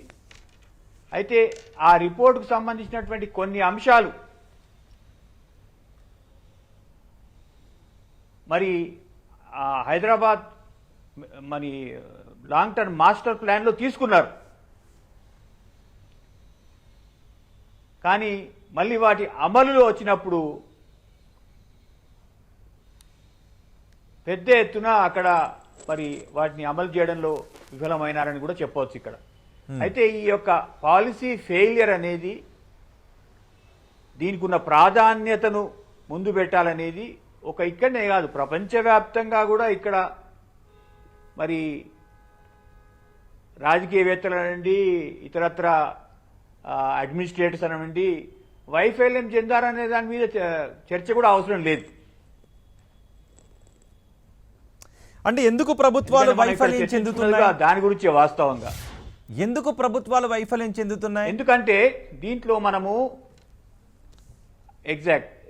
ఎందుకు చెందుతున్నాయంటే మనము ఏ కార్యక్రమం చేసినా కానీ పౌర సమాజంలో పెద్ద ఎత్తున వారి యొక్క తోడ్పాటు అవసరం. ఎందుకంటే రాజకీయవేత్తలు ఎప్పుడు కూడా సుబ్బారావు గారు చెప్పినారు నెక్స్ట్ ఎలక్షన్స్ వరకే వారు చూస్తుంటారని. తప్పకుండా కూడా పౌర సమాజం నుంచి ఒత్తిడి వస్తే ఖచ్చితంగా కూడా ఈ రాజకీయ పార్టీలు కూడా మరి ఆలోచించేటువంటి ఆవశ్యకత వస్తుంది. కాబట్టి వాతావరణం మారుతుంది, వచ్చే 10 సంవత్సరాలలో 1 డిగ్రీ పెరుగుతుంది అని అంటే ఆ కాలంలో మమ్మల్ని అందరిని చూసి నవ్వినారు 2009లో. మేము ఎప్పుడైతే చెప్పామో పెద్ద ఎత్తున వరదలు వస్తాయి, హీట్ వేవ్స్ వస్తాయి, క్యాన్సర్ ఎక్కువగా వచ్చే అవకాశం ఉంది, ఈ వరదల ద్వారా ఇళ్లలోకి నీళ్ళు వచ్చే అవకాశం ఉంది అనేటువంటిది ఇప్పుడు ప్రధానంగా చూస్తున్నారు. కాబట్టి ఒక కొత్త ఆలోచన అనేది వచ్చింది. కాబట్టి మీరు ఇవాళ ఈ చర్చా గోష్ఠి కూడా పెట్టారు. అటువంటి పౌరులందరూ కూడా దీని మీద అవగాహన పెంచుకోవడమే కాదు, కేంద్ర ప్రభుత్వాలు కావచ్చు, రాష్ట్ర ప్రభుత్వాలు కావచ్చు, వాటిపైన కూడా వారు ఒత్తిడి తేవాల్సిన అవసరం ఉన్నది, వారితో మాట్లాడాల్సిన అవసరం ఉన్నది. ఒక మాలాంటి వాళ్ళు 10 మంది మాట్లాడితే సరిపోదు, ఉన్నట్టు చెప్తున్నాను నేను. కాబట్టి ఇది ఒక పార్టీ సంబంధించిన విషయం కాదు, అన్ని రాజకీయ పార్టీలు. ఎందుకంటే మన భవిష్యత్తు, మన భూగోళం యొక్క భవిష్యత్తు గురించి మనం ఇవాళ మాట్లాడుతున్నాం. కాబట్టి ఖచ్చితంగా ఒక ప్రయత్నం మాత్రం చేయాలి. సుబ్బారావు గారు, ఇవాళ ఉన్నట్టు 2009 కంటే చెప్పండి రమేష్ గారు. ఖచ్చితంగా ఇవాళ అవగాహన కానీ ఇవన్నీ కానీ పెద్ద ఎత్తున పెరిగినాయి. అవగాహన పెరిగాయి కానీ ఆచరణ పెరగట్లేదు. ఎందుకంటే పౌర సమాజం నుంచి ఒత్తిడి రాంది. కరెక్ట్, అవునవును కరెక్ట్ అండి. ఆచరణ ఒకటి టెక్నికల్ కదా, నిజంగా కూడా పాలసీలలో మార్పు రావాలి. అంటే నిజానికి ఎలాంటి మార్పులు ఉండాలి? ఒకసారి సుబ్బారావు గారితో కూడా మాట్లాడుతూ. సుబ్బారావు గారు, పారిశ్రామిక విప్లవం తర్వాత ప్రపంచీకరణలో ఎటువంటి మార్పులు వస్తున్నాయో మనం చూస్తూ ఉన్నాం. ఆ మార్పుల కారణంగా ఎటువంటి ప్రకృతి వినాశనం జరుగుతుందో కూడా మనం చూస్తున్నాం. ఆ ప్రకృతి వినాశనం కారణంగా ఎటువంటి వైపరీత్యాలు సంభవిస్తున్నాయో చూస్తున్నాం. నిజానికి 1970 2005 మధ్య కాలంలో అంటే 35 సంవత్సరాల కాలంలో 250 ప్రకృతి వైపరీత్యాలు సంభవిస్తే గత 14 ఏళ్లలోనే 310 సార్లు సంభవించాయి. అంటే ఇంతకుముందు కూడా ప్రకృతి వైపరీత్యాలు సంభవించినప్పటికీ వాటి వ్యవధి చాలా దూరంగా ఉండేది. ఒక 100 ఏళ్లకో 200 ఏళ్లకో 400 ఏళ్లకో ఉండేది. కానీ ఇప్పుడు తరచుగా చూస్తూ ఉన్నాం. అంటే ఎటువంటి సంక్షోభం ముందు మనం ఉన్నాం అనుకోవాల్సిన అవసరం ఉందంటారు? పోయే కాలం వచ్చింది అన్నది చాలా దగ్గరగా తెలుస్తుందండి. ఎందుకంటే ప్రభుత్వాల్లో చిత్తశుద్ధి లేదు. అది ఎక్కడి ప్రభుత్వం అయినా ఒకటే. వీటన్నింటినీ వర్షాన్ని మనం ఆపలేం, కానీ వరద నీటిని మనం మళ్లించుకోవడం, వాటి యాజమాన్యం చేసుకోవడం మన సైన్స్ అండ్ టెక్నాలజీ మన చేతుల్లో ఉంది, మన విధి విధానాల చేతుల్లో ఉంది. వర్షం నీరు సుబ్బారావు గారు, నేను ఇక్కడ ఈ పాయింట్ దగ్గర ఒక్కసారి ఆపాలనుకుంటున్నాను. బొంబాయిలో పడితే సుబ్బారావు గారు, ఈ పాయింట్ దగ్గర ఒక్కసారి ఆపాలనుకుంటున్నాను. నిజానికి వర్షాలు వరదలు సంభవించినప్పుడు వాటిని మళ్లించడం అంటే నదిలోకి వాటిని మళ్లించి నది ప్రవహించే తీరులోనే వాటిని వెళ్ళే విధంగా చేస్తే జనాలకు ఇబ్బంది ఉండదు అనేది. కానీ అకాల వర్షాలు కురవడం, ఏదైతే గ్లోబల్ వార్మింగ్ పెరిగిపోతుందో, ఈ గ్లోబల్ వార్మింగ్ పెరిగిపోవడం వల్ల కేవలం వర్షాలు మాత్రమే కాదు, అకాల వర్షం కురిచిన అయ్యా సార్, నేను వాటర్ మేనేజ్మెంట్ ప్రొఫెషనల్ని. ఓకే, కురవాల్సినంత వర్షం ఒకేసారి కురిసేస్తే పంటలు ఎండిపోతున్నాయి, పంటలు కుళ్ళిపోతున్నాయి. ఈ పర్యవసానాలు కేవలం మనం నీళ్ళంతా వెళ్ళిపోయేంత వరకు ఇబ్బందులు పడవచ్చు కాక, తర్వాత మామూలుగా అయిపోవచ్చు కాక, మళ్ళీ అన్నీ మర్చిపోవచ్చు కాక. సో ఇవి ఆహార కరువు సంభవించే అవకాశం లేదా రాబోయే రోజులని అడుగుతున్నా. దానికోసం అంటే 2 రకాలుగా ఉన్నాయి. కొన్ని ప్రిడిక్షన్స్లో చాలా చక్కగా ముందుగానే ఇచ్చారు. ఏది అని అంటే మనకు ఈ డకన్ ప్లాటో ఏరియాస్లో సదరన్ ఇండియాలో వర్షాలు ఎక్కువగా కురుస్తాయి అన్నది మన ఇందాక డాక్టర్ రమేష్ గారు కూడా తెలియపరిచారు వారి నివేదికలో. కనుక వర్షాలు ఎక్కువగా పడతాయి అని గత 10-15 ఏళ్ళుగా మనకు కాషన్ చేస్తున్నారు. మనం ఏ విధంగా ప్రాజెక్టులని రీఓరియంట్ చేసుకోవాలి అన్నది మనం ఆలోచన చేయలేదు, కాషన్స్ వచ్చాయి. అదేవిధంగా రాని చోట్ల కరువు కూడా వస్తుంది అన్నది చెప్పారు. ముఖ్యంగా నార్త్ ఈస్ట్ అస్సాం ఏరియాస్లో 1000 మిల్లీమీటర్ల వర్షం పడే ఏరియాస్లలో కూడా కరువు తాండవిచ్చింది. కనుక ఇది ఏ విధంగా ఎటు వెళ్తుంది అన్నది ప్రిడిక్షన్స్ ఉన్నాయి, కానీ ప్రిడిక్షన్స్కి ఆధారంగా అడాప్టేషన్ లేదు, ప్రిడిక్షన్స్కి ఆధారంగా మిటిగేషన్ అన్నది లాంగ్ టర్మ్. అడాప్టేషన్ అన్నది మనం ఓకే ఇప్పుడు ఈ వర్షాలు పడుతున్నాయి, నెక్స్ట్ ఇయర్లో 2020లో వర్షాలు పడ్డాయండి, ఏం నేర్చుకున్నాం మనం? ఏం లేదే. ఇప్పుడు నేను అనేది ఏమిటి అని అంటే సమస్యలు ఒక రిపోర్ట్ వచ్చింది, ఏది క్యాగ్ వాళ్ళు తీసుకొచ్చారు, కంట్రోలర్ ఆడిట్ జనరల్ వాళ్ళు. ఆ రిపోర్టుని అసెంబ్లీలో డిస్కస్ చేయాలి. అది చెత్తబుట్లో పడేశారు మన సభాపతి గారు. ఓకే, మరి ఇలాంటివి చేస్తూ ఉంటే ఇంకా డెమోక్రసీ ఎందుకు, ప్రజాస్వామ్యం ఎందుకు? రెండోది, ముఖ్యమంత్రి గారు స్వయాన్న, దాని తర్వాత మున్సిపల్ శాఖ మార్చులు, స్పెషల్ కమిషనర్ ఫర్ చెరువులు అన్నాడు. దాని జీవో గతి లేదు. ఇప్పటిదాకా ఏ స్పెషల్ కమిషనర్ని ఎన్నిక చేశారో తెలీదు. ఇంకోటి డాక్టర్ రమేష్ గారు ఏమంటున్నారు అని అంటే పౌర సమాజంలో స్పృహ చాలా తక్కువగా ఉంది అన్నది. అయ్యా, 150 కేసులు ఈ వరదలకు సంబంధించింది, చెరువులకు సంబంధించింది, ఆక్రమణకు సంబంధించింది హైకోర్టులో ఉన్నాయి. ఇవి ఎవడు ఆర్గనైజేషన్స్ వేసినవి కాదు, బాధితులు వేసినవి. మరి వీటిని కూడా పట్టించుకోరా? అంటే పౌర సమాజం పొలిటికల్ పార్టీలాగా లారీలెక్కి యాత్రలు చేయాలా సిటీలో ట్రాఫిక్ జామ్ చేసుకుంటూ? మరి ఏ విధంగా తెలియజేస్తారండి? పౌర సమాజంలో అవేర్నెస్ లేదు అనడం శుద్ధ తప్పు. పౌర సమాజాన్ని ఈరోజు గొంతు నొక్కేస్తున్నారు అన్నది 100% నిజం. వినండి ఈ సమస్యలకి. ఎందుకనంటే అయ్యా చెప్పండి, మనం ఎంచుకున్న ఎన్నికలకి ఈ భూమిని రక్షిద్దాం, ప్రజల్ని సుభిక్షంగా ఉంచుదాం అన్న ఆలోచనే లేకపోవడంతో ఈరోజు ప్రపంచ యావత్తు సఫర్ అవుతున్నాం. Yes, కనుక సుబ్బారావు గారు కేవలం పౌర ఒక సమాజంలో రాష్ట్రమో ఒక మార్పు ఒక రావాలి. దేశమో మాత్రమే ఈ అవగాహన ఉన్న నాయకుల్నే ఎంచుకోవాలి. కేవలం ఒక దేశమో రాష్ట్రమో కేవలం ఆలోచించి స్వీయ నియంత్రణ పాటించి స్వీయ చర్యలు తీసుకుంటే కొంతవరకు ఫలితం ఉంటుంది. కానీ మిగతా దేశాలు కనుక దాన్ని పాటించకపోతే ఆర్థికంగా వెనకబడిపోయే అవకాశం ఉంటుంది. సో ప్రపంచ దేశాలని కూర్చుని మొన్నే COP26 సదస్సు జరిగింది. ఇలాంటి సార్ మీరు మాట్లాడితే ఆర్థికమో అంటారు. ఒక నిమిషం ఆగండి, ఒక్క నిమిషం సార్. మనము India is the leading and big leader for the South Asia, అవునా? దక్షిణ ఆసియాకి భారతదేశం పెద్ద దేశం, పెద్దన్న లాంటి వాడు. రీజనల్ ఇష్యూలో మనం ఏ విధంగా రాష్ట్రాల నుంచి దేశాలకు వెళ్తామో రీజనల్ స్థాయికి వెళ్తాం, ప్రపంచ స్థాయికి వెళ్తాం. అది చాలా అవసరం. మీరు అన్నది 100% అది చాలా కరెక్ట్.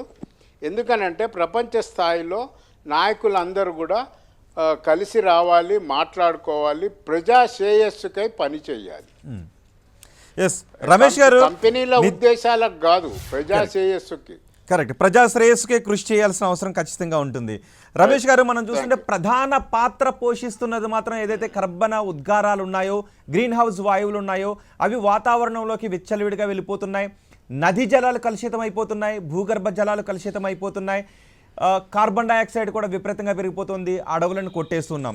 సో వీటన్నిటినీ ప్రపంచవ్యాప్తంగా మొత్తం అన్నిటినీ కూడా సమతుల్యం చేసుకుంటూ వచ్చిన రోజే నిజానికి ఏదైతే 1.5 దగ్గర కట్టడి చేస్తే ప్రకృతి వైపరీత్యాలను రాబోయే రోజుల్లో కట్టడి చేయగలం, భవిష్యత్ తరాలకు మంచి భూమిని అందించగలం, మంచి పర్యావరణాన్ని అందించగలం అని అంటున్నారు.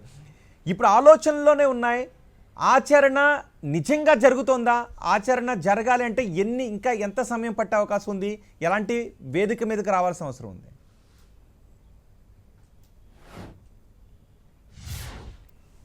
ఇది చాలా కీలకమైన ప్రశ్న. దీనికి సమయం కూడా పడుతుంది. నేనేమన్నానంటే పర్యావరణము లేకపోతే వాతావరణ మార్పు అనేది ఒక ఇండిపెండెంట్ సబ్జెక్ట్గా ఇప్పుడు మనం చూస్తున్నాం. కానీ ఇది మన జీవన శైలిలో, మన దేశంలో, రాష్ట్రంలో జరుగుతున్నటువంటి వ్యవసాయంలో కావచ్చు, మన ప్లానింగ్లో, రోడ్లు వేసుకునే ప్లానింగ్లో కావచ్చు, మనం చేస్తున్నటువంటి ట్రాన్స్పోర్టేషన్లో కావచ్చు, మనం చేస్తున్నటువంటి మరి ఇండస్ట్రీ పాలసీలో కావచ్చు, అన్నిట్లో కూడా రావాలంటే పర్యావరణానికి, విద్యలో పర్యావరణానికి మరి వాటి అవగాహన కల్పించడంలో కూడా మనం పెద్ద ఎత్తున ప్రయత్నాలు చేయాలి. మీకు ఒకటే ఉదాహరణ చెప్తాను. హైదరాబాదులో ఎన్వైరన్మెంటల్ ఎకనామిక్స్కు ఒక ప్రొఫెసరల్ చైర్ లేదు. అగ్రికల్చర్ యూనివర్సిటీలో కూడా లేదు. ఇది ఎందుకు అంటున్నానంటే ఈ ఎన్వైరన్మెంటల్ ఎకనామిక్స్ అనేది ఈ పర్యావరణానికి మరి మన మానవ సమాజానికి సమతుల్యం తీసుకొచ్చే విధానాలపైన జరిగేటువంటి ఘర్షణలను ఏ విధంగా గవర్నెన్స్ స్ట్రక్చర్స్ ద్వారా దీర్ఘకాలికంగా మార్పు కొరకు చేయవచ్చు అనేటువంటి సైన్స్, శాస్త్రం. ఉదాహరణకు యూరోప్ దేశాలలో ఒక 30-40 సంవత్సరాల క్రితం నుంచే ఈ కార్యక్రమాలన్నీ వాళ్ళు చేసుకుంటూ వస్తున్నారు. కాబట్టి ఇప్పుడిప్పుడే అంటే గత 10 సంవత్సరాల నుంచి ఒక మార్పు కొరకు వారు దోహదం చేయడానికి ప్రయత్నం చేస్తున్నారు. అంటే ఇంతకుముందు సుబ్బారావు గారు చెప్పినారు, పౌర సమాజంలో ఖచ్చితంగా ఉంది, రెండు కేసులు వేసినారు, అవన్నీ 100% అది జరుగుతున్నది, జరగాలి. నేనేమంటున్నా అంటే యావరేజ్ పీపుల్, ఎందుకంటే ఈ రాజకీయాలలో ఖచ్చితంగా కూడా పార్టీస్ ఎవరైనా పర్వాలేదు, వారి యొక్క సమ్మతిని పొందే విధంగా ప్రయత్నం చేస్తారు.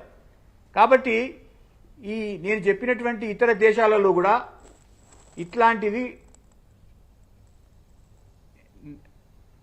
మరి అక్కడ ఇవన్నిటినీ కూడా సమ్మతిస్తేనే మేము మీ వెంట ఉంటామనే వరకు వచ్చింది. కాబట్టే ఇవాళ ఒక మంచి ఉదాహరణ చెప్తాను నేను. ఇవాళ గ్రీన్ పార్టీ అనే పార్టీ జర్మనీలో 30% ఓట్లు సంపాదించి జర్మన్ కేంద్ర ప్రభుత్వంలో భాగస్వామ్యంగా కాబోతున్నది వచ్చేవారు. 1970లో అసలు ఎవరు కూడా దాన్ని పట్టించుకోలే. నేను ఎందుకు చెప్తున్నానంటే వాళ్ళ యొక్క కార్యక్రమాలను అంత పెద్ద ఎత్తున సమాజంలోకి తీసుకువెళ్ళి వాటికి ఉన్నటువంటి మరి కష్ట నష్టాలను వివరించి చేసినటువంటి ప్రయత్నం, సుదీర్ఘమైనటువంటి ప్రయత్నం ద్వారానే అక్కడ ఇది మార్పు వచ్చింది. అట్లాంటి దేశాలలో న్యూక్లియర్ పవర్ నుంచి వాళ్ళు బయటకు వచ్చారు.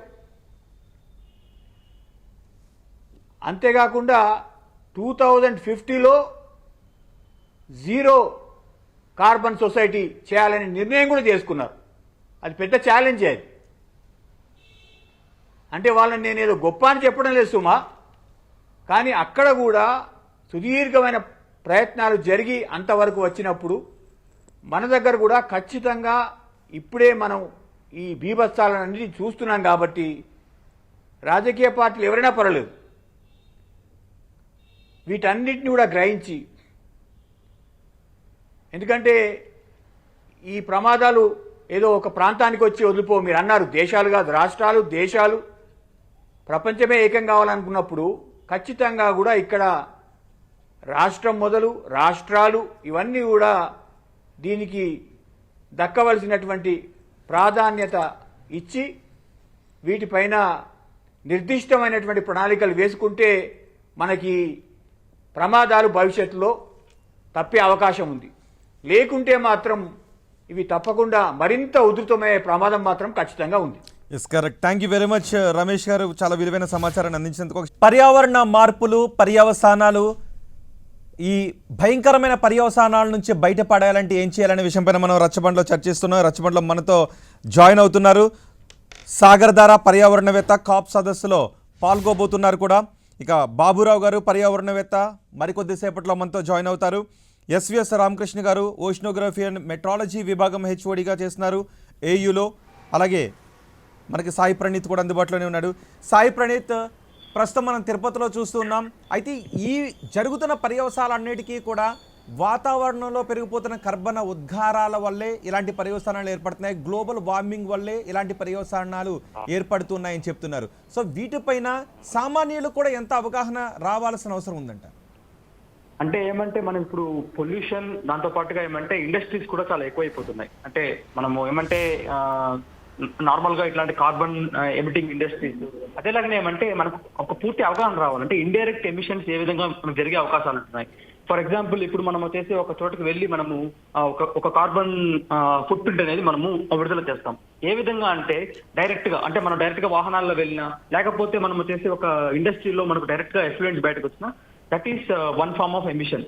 సెకండ్ టైప్, ఇంకొక టైప్ ఏమంటే మనకు ఇండైరెక్ట్ గా జరగడం. అంటే ఎట్లా అంటే మనం కన్జ్యూమ్ చేసే ఎలక్ట్రిసిటీ కూడా మనకేమంటే లేకపోతే ఎక్కడి నుంచైనా ఒక స్టీల్ స్టేషన్ నుంచి వస్తుంది. సో దానివల్ల మనకి ఇండైరెక్ట్ ఎమిషన్ కూడా ఉంది. సో ఇట్లా మనకేమంటే మనకు తెలియనట్లుగా మనం ఏమంటే చాలా మొత్తంలో మనం కార్బన్ అనేది మనము పర్యావరణంలో వదులుతున్నాం. సో దానివల్ల మనకి ఏమవుతుందంటే సీజన్స్ కూడా చాలా ఆల్టర్ అయిపోతుంది. అంటే ఫర్ ఎగ్జాంపుల్ ఇప్పుడు మనకి ఏమంటే రెయిన్ఫాల్ సీజన్ కూడా చాలా ఇంబ్యాలెన్స్ గా పడుతున్నాయి. ఇంబ్యాలెన్స్ గా పడినా కానీ ఏమంటే ఎక్స్ట్రీమ్ రెయిన్ఫాల్ అనేది, ఫర్ ఎగ్జాంపుల్ ఇయర్ చూసినామంటే మనకు ఇండియాలోనే చాలా ఎక్స్ట్రీమ్ ఈవెంట్స్ అనేవి జరిగినాయి. ఫర్ ఎగ్జాంపుల్ హైదరాబాద్ లో హెవీ రెయిన్స్ కానీ, లేకపోతే మనకు చెన్నైలో ఇప్పుడు రీసెంట్ గా పడ్డ హెవీ ఫ్లడ్స్ కానీ, లేకపోతే మనకు జూన్ జూలైలో ఏర్పడ్డ బీహార్, అదేలాగానే ఏమంటే ఉత్తరాఖండ్ ఫ్లడ్స్ కానీ. సో ఈ విధంగా మనకు ఎక్స్ట్రీమ్ ఈవెంట్స్ అనేది ఇట్లాంటి అంటే ఒకే మొత్తంలో ఎక్స్ట్రీమ్ ఈవెంట్ వస్తుంది, ఆ టైంలో మొత్తం ఫ్లడ్స్ వస్తుంది. లేకపోతే మనకేమంటే ఎక్స్ట్రీమ్ గా మనకు డ్రాట్ వస్తుంది, ఆ టైంలో వర్షాలు అనేవి చాలా తక్కువగా ఉంటాయి. ఇట్లా ఎక్స్ట్రీమిటీ అనేది మనకు రాను మనకు ఈ కార్బన్ ఎమిటింగ్ వల్ల మనకు జరుగుతుంది. సో ప్రజలకు కూడా ఏమంటే అవగాహన అనేది రావాలా. మనకు కార్బన్ అంటే ఏమి, కార్బన్ వల్ల ఎంత మనకు హానికరం కలుగుతుంది, రానున్న జనరేషన్ లో మనకు అగ్రికల్చర్ మీద ఏ విధంగా ఇంపాక్ట్ పడుతుంది. ఇప్పుడు ఫర్ ఎగ్జాంపుల్ ఈ ఎక్స్ట్రీమ్ ఈవెంట్స్ వల్ల ఏమవుతుందంటే నష్టపోయేది చాలా మొత్తంలో రైతులు నష్టపోతున్నారు. సో ఇప్పుడు ఎక్కువ వాన పడ్డా నష్టమే, లేకపోతే అసలు వానే పడకపోయినా నష్టమే. సో రానున్న రోజుల్లో అంటే ఒక 100-200 ఇయర్స్ ప్రొజెక్షన్ తీసుకున్నామంటే మనకు రైతాంగానికే ఎక్కువ నష్టం జరిగే అవకాశాలు అయితే ఈ కార్బన్ ఫుట్ ప్రింట్ వల్ల. రైతాంగానికి నష్టం జరిగితే కరువు వాటిల్లే పరిస్థితులు కూడా ఉంటాయి. కరెక్ట్. మనకు ఒక ఫ్లడ్ ఒకటే కాదండి, కరువు కూడా మనకు తోడ్పడుతుంది. అంటే ఒక 3-4 ఇయర్స్ మనకు ఫ్లడ్స్ వస్తూ ఉంటుంది, ఇంకొక 3-4 ఇయర్స్ మనకు వర్షాలు చాలా తక్కువగా పడి వర్షాభావ పరిస్థితులు మనకు కనిపిస్తాయి. సో ఈ విధంగా ఎక్స్ట్రీమ్స్ అనేది మనకు రీచ్ అవుతుంది కాబట్టి మనకేమంటే పూర్తిగా మనకు రైతాంగం మీద మనకేమంటే ప్రభావం అనేది పడుతుంది. సో రానున్న రోజుల్లో ఇంకా మనకు తీవ్రంగా పడే అవకాశాలు అయితే ఈ కార్బన్ ఫుట్ ప్రింట్ అదేలాగానే ఈ గ్లోబల్ ఎమిషన్స్ వల్ల మనకు జరుగుతాయి. Yes, thank you Sai Praneeth, చాలా విలువైన సమాచారాన్ని అందించినందుకు. ఎస్, సాగరధార ఉన్నారు, పర్యావరణవేత్త, కాప్ సదస్సులో కూడా పాల్గొన్నారు. ఎస్ సాగరధార గారు, ప్రకృతి వైపరీత్యాలను అతిగా ఎదుర్కొంటున్న దేశాల్లో భారత్ కూడా చేరిపోయింది. సో మీరు కాప్ సదస్సులో కూడా పాల్గొన్నారు, ఏం చెప్తారండి ప్రస్తుతం మనం ఎదుర్కొంటున్న పరిస్థితుల గురించి? కాప్ సదస్సులో జరిగిన విషయాలు ఎట్లాంటి విషయాలు జరిగాయంటే ఎవరైతే ఎఫెక్ట్ అవుతారో వాళ్ళకి పెద్ద అక్కడ రిలీఫ్ అంటూ ఏమీ అందలేదు.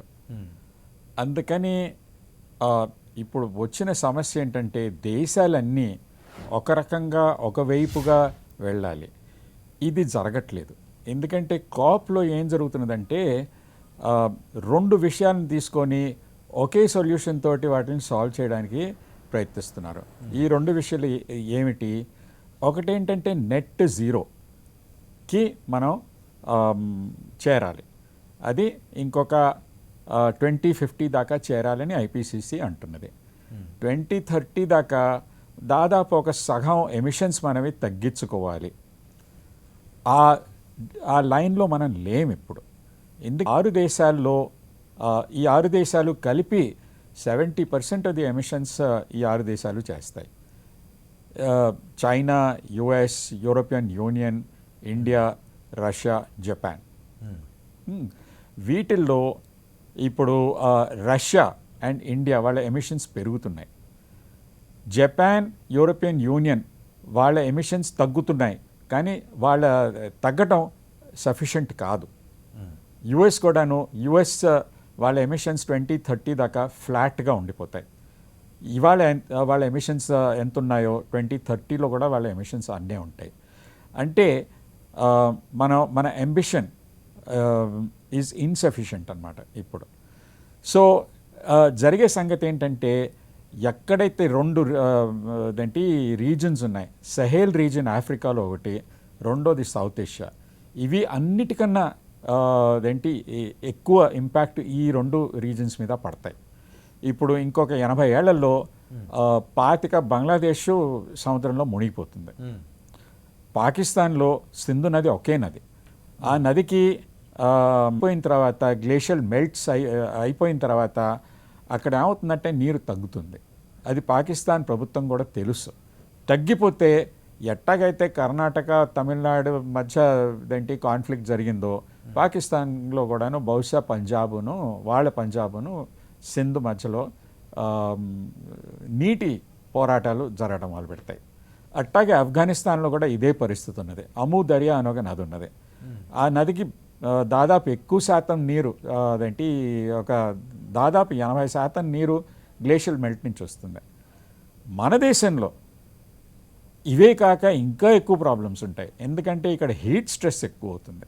50 degrees అప్పుడే చాలా చోట్ల మనం దాటిపోయాం. హీట్ స్ట్రెస్ వలన చాలామంది ఎఫెక్ట్ అవుతారు, పర్టికులర్లీ పసిపాపలు, దాని తర్వాత 60 ఏళ్ల పైన వృద్ధులు, వాళ్ళు ఎఫెక్ట్ అవుతారు. అది కాక ఫ్లడ్స్, అన్సీజనల్ ఫ్లడ్స్ మనం చూస్తున్నాం కదా, కేరళ, తమిళనాడు, కాకపోతే పన్వేల్, ఇట్లాంటి చోట్ల ఫ్లడ్స్ వస్తాయి. ఇట్లాంటి చాలా ఇంపాక్ట్స్ ఉంటాయి. సో ఇవన్నీ మనం ఏమవుతున్నదంటే కాప్లో ఎవరైతే ఏ దేశాలైతే అప్పుడే డెవలప్ అయ్యో వాళ్ళు ఏమంటున్నారంటే 1.5 degrees కన్నా మనం ఎక్కువ టెంపరేచర్ రైజ్ చేయకూడదు. వాళ్ళు ఎందుకంటున్నారంటే వాళ్ళ డెవలప్మెంట్ వాళ్ళు కాపాడుకోవడానికి. ఈ దేశాలు ఏమంటున్నాయంటే ఇండియా, చైనా, మీరు డెవలప్ అయ్యారు కదా, మరి మేము కూడా డెవలప్ అవ్వాలి కదా, మా దగ్గర మరి వెంటనే ఆ సోలార్ టెక్నాలజీస్ను అదేంటి విండ్ టెక్నాలజీస్ వెంటనే లేవు అంత కెపాసిటీ. అందుకని మేము బొగ్గు కాలుస్తాం, లేకపోతే ఏదేంటి ఆయిల్ని కాలుస్తాం, మమ్మల్ని కూడా డెవలప్ అవనివ్వండి. మీరు అయ్యారు, మీరు హిస్టారిక్లీ మీ ఎమిషన్స్ ఎక్కువ అయ్యాయి, మేము కూడా మరి చేయకూడదా అని అంటున్నారు. ఈ రెండు ప్రాబ్లమ్స్ మీరు ఒకే సొల్యూషన్ తోటి సాల్వ్ చెయ్యలేరు. ఎందుకంటే they are diametrically oppose to each other అన్నమాట. కాప్లో జరుగుతున్న సంగతి ఇది. Yes, correct. ఇలాంటి సమస్య ఎదురైతూ ఉంటుంటుంది. పర్యావరణానికి చేయాల్సినంత హానంతా చేసి డెవలప్ అయిపోయిన తర్వాత మిగతా దేశాలను వాటిని తగ్గించుకోండి అని అంటే సో ఇలాంటి క్వశ్చన్స్ రైజ్ అవుతుంటుంటాయి. సో కాప్ సదస్సులో ఏం జరిగింది, కాప్ 26లో కూడా ఎటువంటి ఫలితాలను ఆశించవచ్చు అనే విషయం గురించి కూడా మీ దగ్గర నుంచి సమాచారం తీసుకుంటాను. ఈలోపు ఎస్విఎస్ రామకృష్ణ గారు ఓషనోగ్రఫీ అండ్ మెట్రాలజీ విభాగం హెచ్ఓడిగా ఉన్నారైన రామకృష్ణ గారితో మాట్లాడదాం. రామకృష్ణ గారు, చూస్తున్నాం గ్లోబల్ వార్మింగ్ పెరిగిపోతుంది, సముద్ర మట్టాలు పెరిగిపోతూ ఉన్నాయి. సముద్ర మట్టాలు పెరిగిపోవడం ద్వారా ఒక దశలో ముంబై లాంటి నగరాలు కనుమరుగైపోతాయేమోననే భయాలు కూడా వ్యక్తమవుతూ ఉన్నాయి.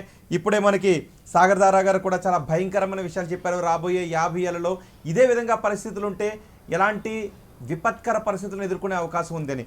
ప్రస్తుతం వాతావరణ పరిస్థితుల కారణంగా సముద్ర మట్టాల్లో ఎటువంటి మార్పులు చోటు చేసుకుంటున్నాయి, మీరు అబ్జర్వ్ చేస్తున్నటువంటి విషయాలు ఏ విధంగా ఉన్నాయి? అంటే middle of the 21st సెంచరీకి 1.5 to 2 degrees వరకు టెంపరేచర్స్ పెరిగే అవకాశాలు ఉన్నాయండి. పెరిగే చాలా ఎక్కువ కదండి. ఏంటంటే పోలార్ ఐస్ క్యాప్స్ అన్నీ కరిగిపోయి చాలా ఎక్కువ అండి. చాలా వరకు మీకు ఐస్ మెల్టింగ్ అది జరిగి సీ లెవెల్ రైజ్ జరుగుతుంది. అంటే కోస్టల్ టౌన్స్ ఇనండేట్ అయిపోయే ప్రమాదం ఉంది.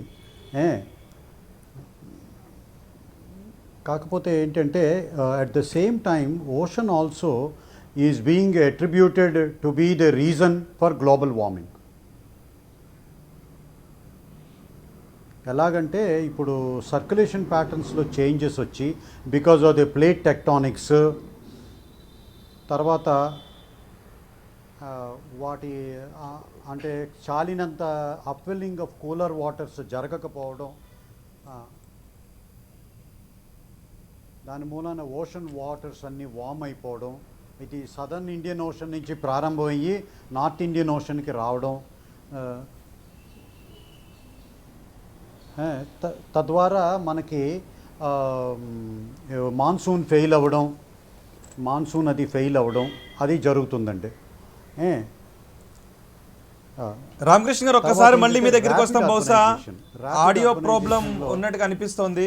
ఒకసారి మా వాళ్ళు చెక్ చేస్తారు, ఒకవేళ వాయిస్ కనుక రివర్స్ వస్తూ ఉన్నట్లయితే. ఎస్, ఒకసారి బాబురావు గారితో మాట్లాడదాం, పర్యావరణవేత్త. బాబురావు గారు, సముద్ర మట్టాలు పెరిగిపోవడం కారణంగా వాతావరణంలోకి నీటి ఆవిరి విపరీతంగా చేరుకోవడం, దానివల్ల అకాల వర్షాలు కురవడం ఇవన్నీ జరుగుతున్నాయి. ఇలా సముద్ర మట్టాలు పెరగటానికి, వాతావరణంలోకి విపరీతంగా నీటి ఆవిరి చేరటానికి గ్లోబల్ వార్మింగ్. గ్లోబల్ వార్మింగ్ కారణం ప్రస్తుతం మనం అనుసరిస్తున్నటువంటి విధానాలు. సో వీటన్నిటిని ఎలా బ్యాలెన్స్ చేసుకుంటూ చూడాలి రాబోయే రోజుల్లో? ఇప్పుడు అంటున్నారు 2 డిగ్రీలకు చేరిపోయే అవకాశం కూడా ఉంటుందన్నారు. ఒకవేళ అలా చేరితే చాలా దేశాల సముద్రంలో మునిగిపోయే అవకాశం ఉంటుంది. ఇంతకుముందు సాగర్ దారా గారు చెప్పినట్టుగా వీటన్నిటి నుంచి మనం బయటపడాలంటే ఏం చేయాలంటారు? దీనికి ఒకటే మార్గం అండి, మనం కార్బన్ ఎమిషన్స్ని తగ్గించాలి. ఐపీసీసీ ఇచ్చిన నివేదిక ప్రకారం మనం ఎంత మేరకు తగ్గించాలో అంత మేరకు తగ్గించాలి. కానీ మా ఆర్థిక స్థితి అంటూ కూర్చుంటే కుదరదు. అది అది అది ఎందుకంటే మనం ఇది ప్లానెట్ యొక్క భౌతిక శాస్త్రంతో మనం ప్రయోగాలు చేస్తున్నాం. ఆ భౌతిక శాస్త్రానికి మన ఇష్టం వచ్చినట్టు మన అనుకూలంగా ఉండదు. అది దాని నియమాల ప్రకారమే అది పనిచేస్తుంది. అందువల్ల ఆ ప్లానటరీ ఫిజిక్స్కి అనుకూలంగానే మన విధానాలు ఉండాలి. అంతేగాని మాకు వేడెక్కువ అవుతుంది నువ్వు తగ్గు అంటే అది తగ్గదు. మరి తగ్గాలంటే మనం కార్బన్ ఉద్గారాలు తగ్గించాలి, గాలిలో ఉన్న కార్బనాన్ని తీసేయాలి. సుబ్బారావు గారు, ఇప్పటికే మనం హరితహారం లాంటి ప్రాజెక్టులు మనం చేపడుతున్నాం. పెరిగినందువల్ల కరెక్ట్, గాలిలో తేమన్నారు. సముద్ర మట్టాలు పెరిగినందువల్ల గాలు సముద్రంలో ఉష్ణోగ్రతలు పెరుగుతున్నాయి. సముద్రంలో ఉష్ణోగ్రతలు ఎందుకు పెరుగుతున్నాయి అంటే ప్లానటరీ హీట్ బ్యాలెన్స్ లో మన సూర్యుడి నుంచి మనం ఎంత ఉష్ణాన్ని గ్రహిస్తున్నామో దాన్ని బయటకు వదలటంలో ఉన్న తేడాలను బట్టి కొంత ఉష్ణం భూమి మీద ట్రాప్ అయి ఉంటుంది. ఆ ట్రాప్ 93% సముద్రంలో నిక్షిప్తమై ఉన్నాయి. అందుకని సముద్రంలోనే ఉష్ణోగ్రతలు అధికంగా పెరుగుతున్నాయి నేల మీద కంటే. ఆ ఉష్ణోగ్రత 1 డిగ్రీ పెరిగినప్పుడు గాలిలో 7% తేమ పెరుగుతుంది. అందువల్లనే ఇప్పుడు మొన్న కాలిఫోర్నియాలోను ఈ మధ్యన అక్కడ బ్రిటిష్ కొలంబియాలోను అట్మాస్ఫియరిక్ రివర్స్ అన్నారు. అట్లా పోరింగ్ అనమాట, అట్లా వానలు అట్లా ఆ స్థాయిలో కురుస్తున్నాయి. అటువంటి పరిస్థితులన్నిటికీ ఇదే కారణం, క్లైమేట్ మార్పు. అంటే ఇప్పుడు మన తిరుపతిలో కురిసిన దానికి, మొన్న హైదరాబాద్ లోను, కేరళ, చెన్నై, ముంబై ఇవన్నీ కురిసిన వాటికి కూడా ఇదే కారణం అంటారా? అంటేనండి, ప్రతి దానికి కారణం అనగానే అనలేని చెప్పాలంటే దానికి ఇప్పుడు యాట్రిబ్యూషన్ థియరీ అని కొత్తగా వచ్చింది. ఆ థియరీ ప్రకారం ఇది ఎంత శాతం దీని వల్ల వచ్చిందని చెప్పగలుగుతున్నారు. సహజమైన కారణాల వల్ల ఎంత కురిసింది, ఈ గ్లోబల్ వార్మింగ్ వల్ల ఎంత మార్పు వచ్చింది అనేది చేయడానికి ఇప్పుడు రీసెర్చ్ వచ్చింది. ఏమంటున్నారంటే ఈ ఎక్స్ట్రీమ్ వెదర్ ఈవెంట్స్ అనేవి ఈ క్లైమేట్ చేంజ్ వల్ల ఎక్కువగా వస్తాయి, వాటి తీక్షణత పెరుగుతోంది, వాటి తీవ్రత పెరుగుతోంది అనేది సైన్స్ నిర్ద్వందంగా చెబుతోంది. ప్రతి దానికి సంబంధం ఉండే అవకాశం ఉన్నది. దాన్ని పరిశీలించగలిగినటువంటి స్థాయి వాళ్ళ సైన్స్లో వచ్చింది. చెప్పొచ్చు, ఎవడన్నా స్టడీ చేసి చెప్పొచ్చు ఇది దీనివల్లే కురిసింది, ఇంత కారణం అని. ఎందుకంటే మీకు అన్సీజనల్ రైన్స్ బాగా ఎక్కువ వస్తున్నాయి, కురిసినప్పుడు కూడా ఎక్కువగా కురుస్తున్నాయి. రాయలసీమలో వరదలు ఇంతకు ముందు మనం ఎప్పుడన్నా విన్నామా? ఎందుకు వచ్చినాయండి ఈసారి? ఆల్మోస్ట్ అన్ని జిల్లాల్లోనూ వరదలు వచ్చినాయి. కరెక్ట్. ఒకసారి సుబ్బారావు గారి దగ్గరికి వెళ్దాం. సుబ్బారావు గారు, చాలా మారుతుంది, కానీ మన రాజకీయం దాన్ని గుర్తించటం లేదు. సుబ్బారావు గారు, నిజంగా మన హైదరాబాద్ ని చూస్తూ ఉంటే ఎండ ఉన్నప్పటికీ కూడా మనకి చెమట పట్టేది కాదు, హాయిగా ఎండలో కూడా మనం బయటికి వెళ్ళగలిగే వాళ్ళం. ఇప్పుడు మన ఎండలో వెళ్ళాలంటే హైదరాబాద్ లో కూడా చెమట పడుతున్న పరిస్థితులు మనం చూస్తున్నాం. ఢిల్లీలో ఊపిరి తీసుకోవడానికి ఉక్కిరి బిక్కిరి అవుతున్న పరిస్థితులు మనం చూస్తూ ఉన్నాం. సో ఏం చేయాలి? వ్యక్తిగత స్థాయిలోను, ప్రభుత్వాల స్థాయిలో కూడా పరిస్థితి వేరండి, ఇక్కడ పరిస్థితి వేరండి. ఇంకొక విషయం ఏంటంటే, ఎస్, మనం చెట్లను సంరక్షిస్తున్నాం. ఢిల్లీని హైదరాబాద్ ని కంపేర్ చేయకూడదండి. ఓకే, హరితహారం లాంటి ప్రోగ్రామ్స్ తీసుకున్నాం, చెట్లను విపరీతంగా సంరక్షించడం వేరండి. చెట్లని కాదండి, మన అడవులని ఎంత కొట్టేశామండి. ఇవాళ అడవుల శాతం ఎంత ఉందండి భారతదేశంలో? అభివృద్ధి అనే పేరుతో అడవులను అడ్డగోలుగా కొట్టారు. పులుల సంరక్షణ కేంద్రాన్ని కూడా యురేనియం మైనింగ్ ఇవ్వాలనుకున్నారు. అలాంటి ఆలోచనలు ఉన్నప్పుడు అభివృద్ధి గురించి ఇక ప్రకృతి పట్ల ఏమి దృష్టి ఉంది రాజకీయానికి? ఒకసారి సుబ్బారావు గారితో మాట్లాడదామండి. సుబ్బారావు గారు,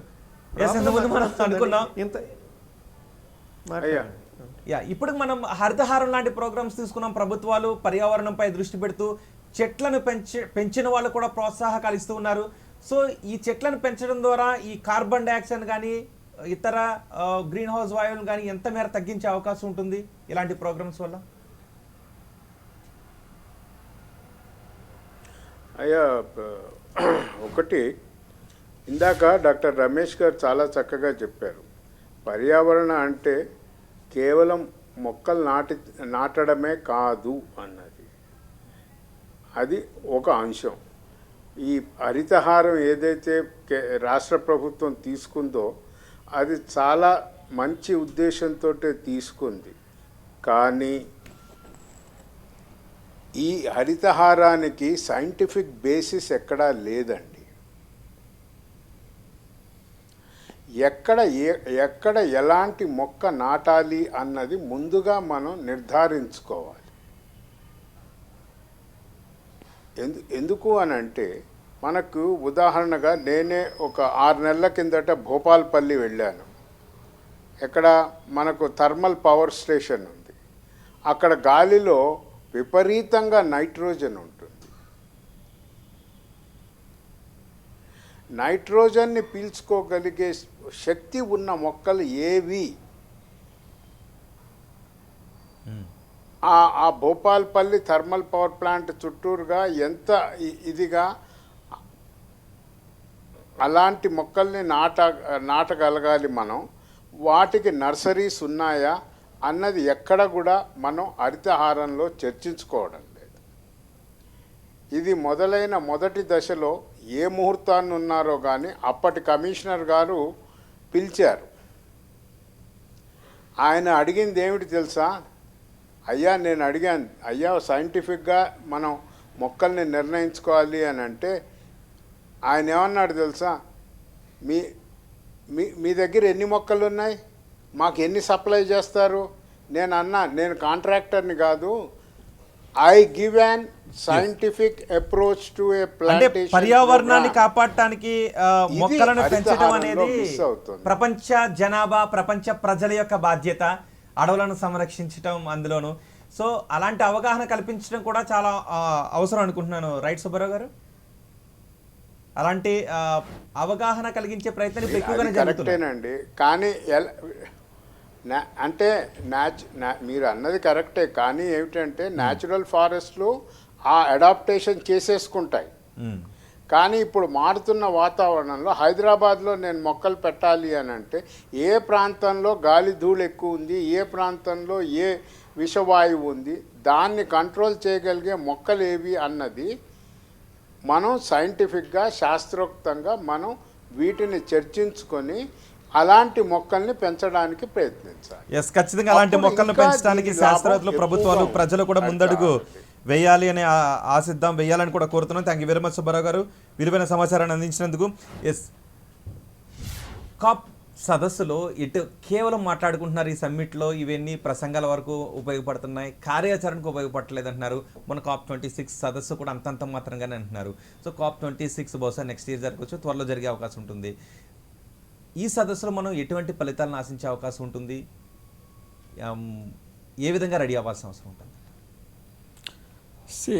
COP26 అసలు నిజంగా ప్యారిస్ అగ్రిమెంట్ 6 ఏళ్ల క్రితం అగ్రిమెంట్కి మనం వచ్చాం దేశాలన్నీ కలిసి.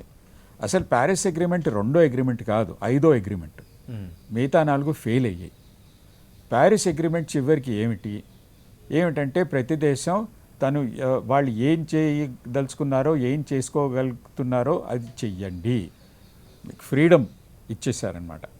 అంటే టార్గెట్స్ అంటూ ఎక్కడా లేవు, బైండింగ్ అగ్రిమెంట్ ఎక్కడా లేదు, మీరు చెయ్యండి, ఎట్టాగో 1.5 and 2 degrees వార్మింగ్ కింద ఉండాలి అని. అసలు నిజంగా 1.5 అప్పుడే క్రాస్ చేసేసాం. యాక్చువల్ మెజర్డ్ టెంపరేచర్ 1.1 అని ఐపీసీసీ రిపోర్ట్ చెప్తున్నది, ఎగ్జాక్ట్గా 1.09 అన్నది మొన్న ఆగస్ట్లో రిలీజ్ అయిన ఐపీసీసీ రిపోర్ట్. కొన్ని ఏరోసాల్స్ ఉంటాయి గాలిలో, ఆ ఏరోసాల్స్ వలన కూలింగ్ ఎఫెక్ట్ ఉంటుంది, అది 0.3 to 0.4 degree. అంటే మీరు ఢిల్లీలోనూ హైదరాబాద్లోనూ వాయు కాలుష్యాన్ని క్లీన్ చేసేస్తే మీరు ఆల్రెడీ అట్ 1.5 ఉన్నారు. సో 1.5 ఆల్రెడీ క్రాస్ చేసేసాం మనం, అది చెప్పట్లేదు. COP26లో అంటలేదు. No, we must try to remain within 1.5, that is our ambition. ఎందుకు మరి బహిరంగ రహస్యాలు, దాగుడు మూతలు? ఇది సైంటిస్ట్కి తెలుసండి, ఐపీసీసీ రిపోర్ట్లోనే రాసున్నది ఇదే. దీన్ని ప్రజల నుంచి దాచిపెడుతున్నారు, ఎందుకంటే ప్రజలు ఐపీసీసీ రిపోర్ట్ చదవరు కాబట్టి. 1.1 అప్పుడే మనం మెజర్డ్ టెంపరేచర్ కి వచ్చేసామని ఐపీసీసీ రిపోర్ట్ రాసింది. కూలింగ్ ఎఫెక్ట్, ఏరోసాల్స్ వల్ల cooling effect 0.3 to 0.4 degrees centigrade అని ఐపీసీసీ రిపోర్ట్లో రాసినది. ఇది ఎప్పటి నుంచో తెలుసు సైంటిస్ట్కి. సో మీరు ఆ ఏరోసాల్స్ని స్క్రబ్ అవుట్ చేస్తే మీరు ఆల్రెడీ అట్ 1.5 ఉన్నారు. సో 1.5 COP26 ఇవి already this is not the truth is మనం already at 1.5. So realistic target మనం పెట్టాలి. ఆ రియలిస్టిక్ టార్గెట్ గవర్నమెంట్స్, ప్రభుత్వాలు అన్నీ దాచిపెడుతున్నారు ప్రజల నుంచి. దానికి సొల్యూషన్ ఏంటంటే ఇది మిగతా 4 అగ్రిమెంట్స్ ఫెయిల్ అయ్యాయి కాబట్టి ఇది కూడా ఫెయిల్ అవుతుంది అని చాలామంది అంటున్నారు. అదే జరిగింది స్కాట్లాండ్లో, మన గ్లాస్గోలో. 1,00,000 మంది ఆ శనివారం నాడు డ్రైవింగ్ వానలో చాలా చల్లగా ఉన్నది, ఆ రోజు 1,00,000 మంది రోడ్డు మీద పడ్డారు, అన్నారు టెల్ ద ట్రూత్ అని. So we need the truth. రెండో సంగతి ఏంటంటే, అక్కడ మేము కొంతమంది ఎంపీస్ని, మెంబర్ ఆఫ్ పార్లమెంట్స్ని కొన్ని దేశాల నుంచి కలిసాం. ఏమని చెప్పామంటే, అసలు నిజంగా మనం అడుగుతున్నది ఏంటంటే ఒక పెద్ద ఈపాకల్ చేంజ్. ఒక యుగంలో మనం మార్పులు అడుగుతున్నాం. ఇట్లాంటి మార్పులు ప్రభుత్వాలు తీసుకురాలేరు, ఎప్పుడు ఎన్నడూ ఇతిహాసంలో తీసుకురాలేకపోయారు. ఇవి ప్రజలే చేయగలరు.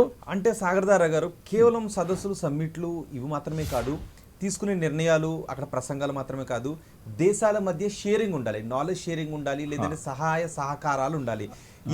ఇవి చేయకుండా కేవలం మీరు అలా పాటించండి అంటే ఇవి సాధ్యమయ్యే అవకాశాలు ఉంటాయా? అందుకని ప్రజలు ఎప్పుడు గట్టి ఒత్తిడి తీసుకురావాలి ప్రభుత్వాల మీద. అదే జరిగింది మొన్న పాల్ఘర్లో. 10,000 మంది ఆదివాసీలు కమిషనర్తో చెప్పారు, ఈ బుల్లెట్ ట్రైన్ మీరు మానేయండి, ఎందుకంటే ఇట్లాంటి ప్రాజెక్ట్స్ వలన ఈ క్లైమేట్ చేంజ్ అవుతున్నది. అందుకని క్లైమేట్ చేంజ్ కూడా వాళ్ళ మెమరాండంలో రాసి మహారాష్ట్ర ప్రభుత్వానికి ఇచ్చారు. సో ఈ బుల్లెట్ ట్రైన్ ఇట్లాంటి ప్రాజెక్ట్స్ ఇప్పుడు మనం మానుకోవాలి. దీనికి సొల్యూషన్ రెండు సొల్యూషన్స్ ఉన్నాయి. సస్టైనబుల్ డెవలప్మెంట్ ఒక ఆక్సిమోరాన్. అంటే మీరు సస్టైనబిలిటీ అన్నా చేయండి, లేకపోతే డెవలప్మెంట్ అన్నా చేయండి. డెవలప్మెంట్ చేస్తే మీరు 2 డిగ్రీలు కాదు. ఇప్పుడు ప్రిడిక్షన్స్ ఏంటంటే, జిఎస్ఎం మోడల్ ప్రిడిక్షన్స్ ఏంటంటే 3-4 డిగ్రీల మధ్యలో మనం ఉంటాం 2100 దాకా. ఇదే ఎందుకు మీరు ఇప్పుడు బుల్లెట్ ట్రైన్ ఆపేసేయండి అన్నారు. బుల్లెట్ ట్రైన్ అనేది భారతదేశానికి చాలా మంది కళ. బుల్లెట్ ట్రైన్ మన దేశంలో వస్తుందా, చైనాలో ఉంది, జపాన్లో ఉంది, ఇట్లా అంటుంటాం. సో దాన్ని ఆపేస్తే మనం అభివృద్ధిలో వెనకబడిపోతున్నాము అని అనుకుంటుంటాం. ఆ దేశాన్ని చూసి అక్కడ బుల్లెట్ ట్రైన్ ఉందంట. సో వాళ్ళు చేయాల్సిన వినాశనం చేసేసి మిగిలిన దేశాలకు సూచనలు ఇస్తూ ఉంటే వీళ్ళు అంగీకరించే అవకాశం ఉందా? కేవలం ఇలాంటి సదస్సులకే పరిమితం అయిపోయే అవకాశం ఉందా? అందుకని ఎప్పటిదాకా ప్రజలందరూ లోకంలో ఒకే పేజ్ మీద రాకపోతే ఈ ప్రాబ్లం, అందుకనే అన్నాను, ఈ problem development versus climate change control, ఇవి డయామెట్రిక్లీ ఆపోజిట్ ఇష్యూస్. అందుకని నేను పాల్ఘర్లో కూడా మొన్న అదే అన్నాను, మీరు పాల్ఘర్ పాస్పోర్ట్ అట్టే పెట్టుకోండి, మీ భాష, మీ వేష, మీ భోజనం, మీ పాటలు అట్టే పెట్టుకోండి. మీరు ఒక అంతర్రాష్ట్రీయ లెవెల్ పాస్పోర్ట్ కూడా పొందాలి. ఎప్పటిదాకా మనం అందరం ఒకే పేజ్ మీద ఉండమో ఈ ప్రాబ్లమ్ని సాల్వ్ చేయలేం. మనం ఒక్కొక్క నేషన్ స్టేట్ని తీసుకొని, నేషనాలిటీని తీసుకొని మనమే ముందు జరగాలి అంటే మనం ఈ ప్రాబ్లమ్ని సాల్వ్ చేయలేము. సో రామకృష్ణ గారితో మాట్లాడుతున్నాం. రామకృష్ణ గారు, సాగరదారా గారు చెబుతూ ఉన్న వివరాల ప్రకారం శాస్త్రవేత్తలు చెప్పట్లేదు కానీ మనం 1.5 దగ్గరికి వచ్చేసామని అంటున్నారు. సో ఇదే పరిస్థితులు ఉంటే ఇప్పుడే మనం ఎలాంటి విపత్కర పరిస్థితులు చూస్తున్నాం, వర్షాకాలం, రాబోయే వేసవి కాలంలో మనం హీట్ వేవ్స్ ఏమైనా ఎదుర్కొనే అవకాశం ఉంటుందా? రాబోయే రోజుల్లో మనం ఎటువంటి పర్యవసానాలను ఎదుర్కొనే అవకాశం ఉంది? అంటే చాలా వరకు భారతదేశంలో cities 45 to 50 degrees maximum temperatures reach అయిపోయే అవకాశాలు ఉన్నాయండి ఈ విధంగా కొనసాగితే. ఓకే, కనుక ఏంటంటే ఇప్పుడు మనం ఎంతైనా జాగ్రత్తలు తీసుకోవాలి. ఇప్పుడు వెహికులర్ ట్రాఫిక్లోని చాలా వరకు ఎలక్ట్రిక్ వెహికల్స్ని ఎంకరేజ్ చేస్తున్నాం మనం. అలా కూడా చేస్తే మంచిది. మనం ఇండస్ట్రీస్ కూడా యూనిఫామ్ స్ప్రెడ్ ఉండాలి. తర్వాత ఎఫారెస్టేషన్ని ఎంకరేజ్ చేయాలి. మనం ఏంటంటే ఆన్ అన్ యావరేజ్ 20 చెట్లు కొట్టేస్తే 1 చెట్టే వేస్తున్నాం మనం, బికాజ్ ఆఫ్ ర్యాపిడ్ అర్బనైజేషన్. ఇవన్నీ తగ్గించాలండి. కేవలం ఒక దేశం మాత్రం పాటిస్తే సరిపోతుందండి, ఒక దేశము ఒక రాష్ట్రంలో జరిగితే సరిపోతుందా? ఎందుకంటే గ్లోబల్ వార్మింగ్ అనేది మొత్తం ఈ కర్బన ఉద్గారాలతో, గ్రీన్ హౌస్ వాయువులతో మొత్తం వాతావరణం అంతా కూడా పొల్యూట్ అయిపోతుంది, భూమి వేడెక్కిపోతుంది. సో ఒక దేశము ఒక రాష్ట్రము పాటిస్తే సరిపోతుందా?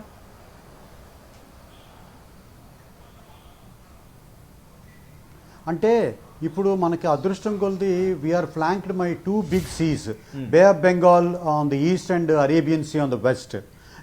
అట్మాస్ఫిరిక్ ఫ్లోలో ఇవన్నీ కౌంట్ అయినా ఓవరాల్గా ఇందాక దారా గారు చెప్పినట్టు ఒక ఇంటర్నేషనల్ అగ్రిమెంట్ తీసుకుని మనం లెవెల్స్ అన్నిటినీ తగ్గించుకుంటే మనకు మంచిదే.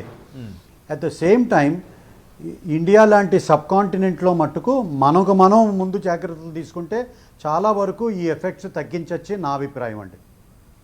ఎస్ బాబురావు గారు చెప్పండి. హలో బాబురావు గారు చెప్పండి.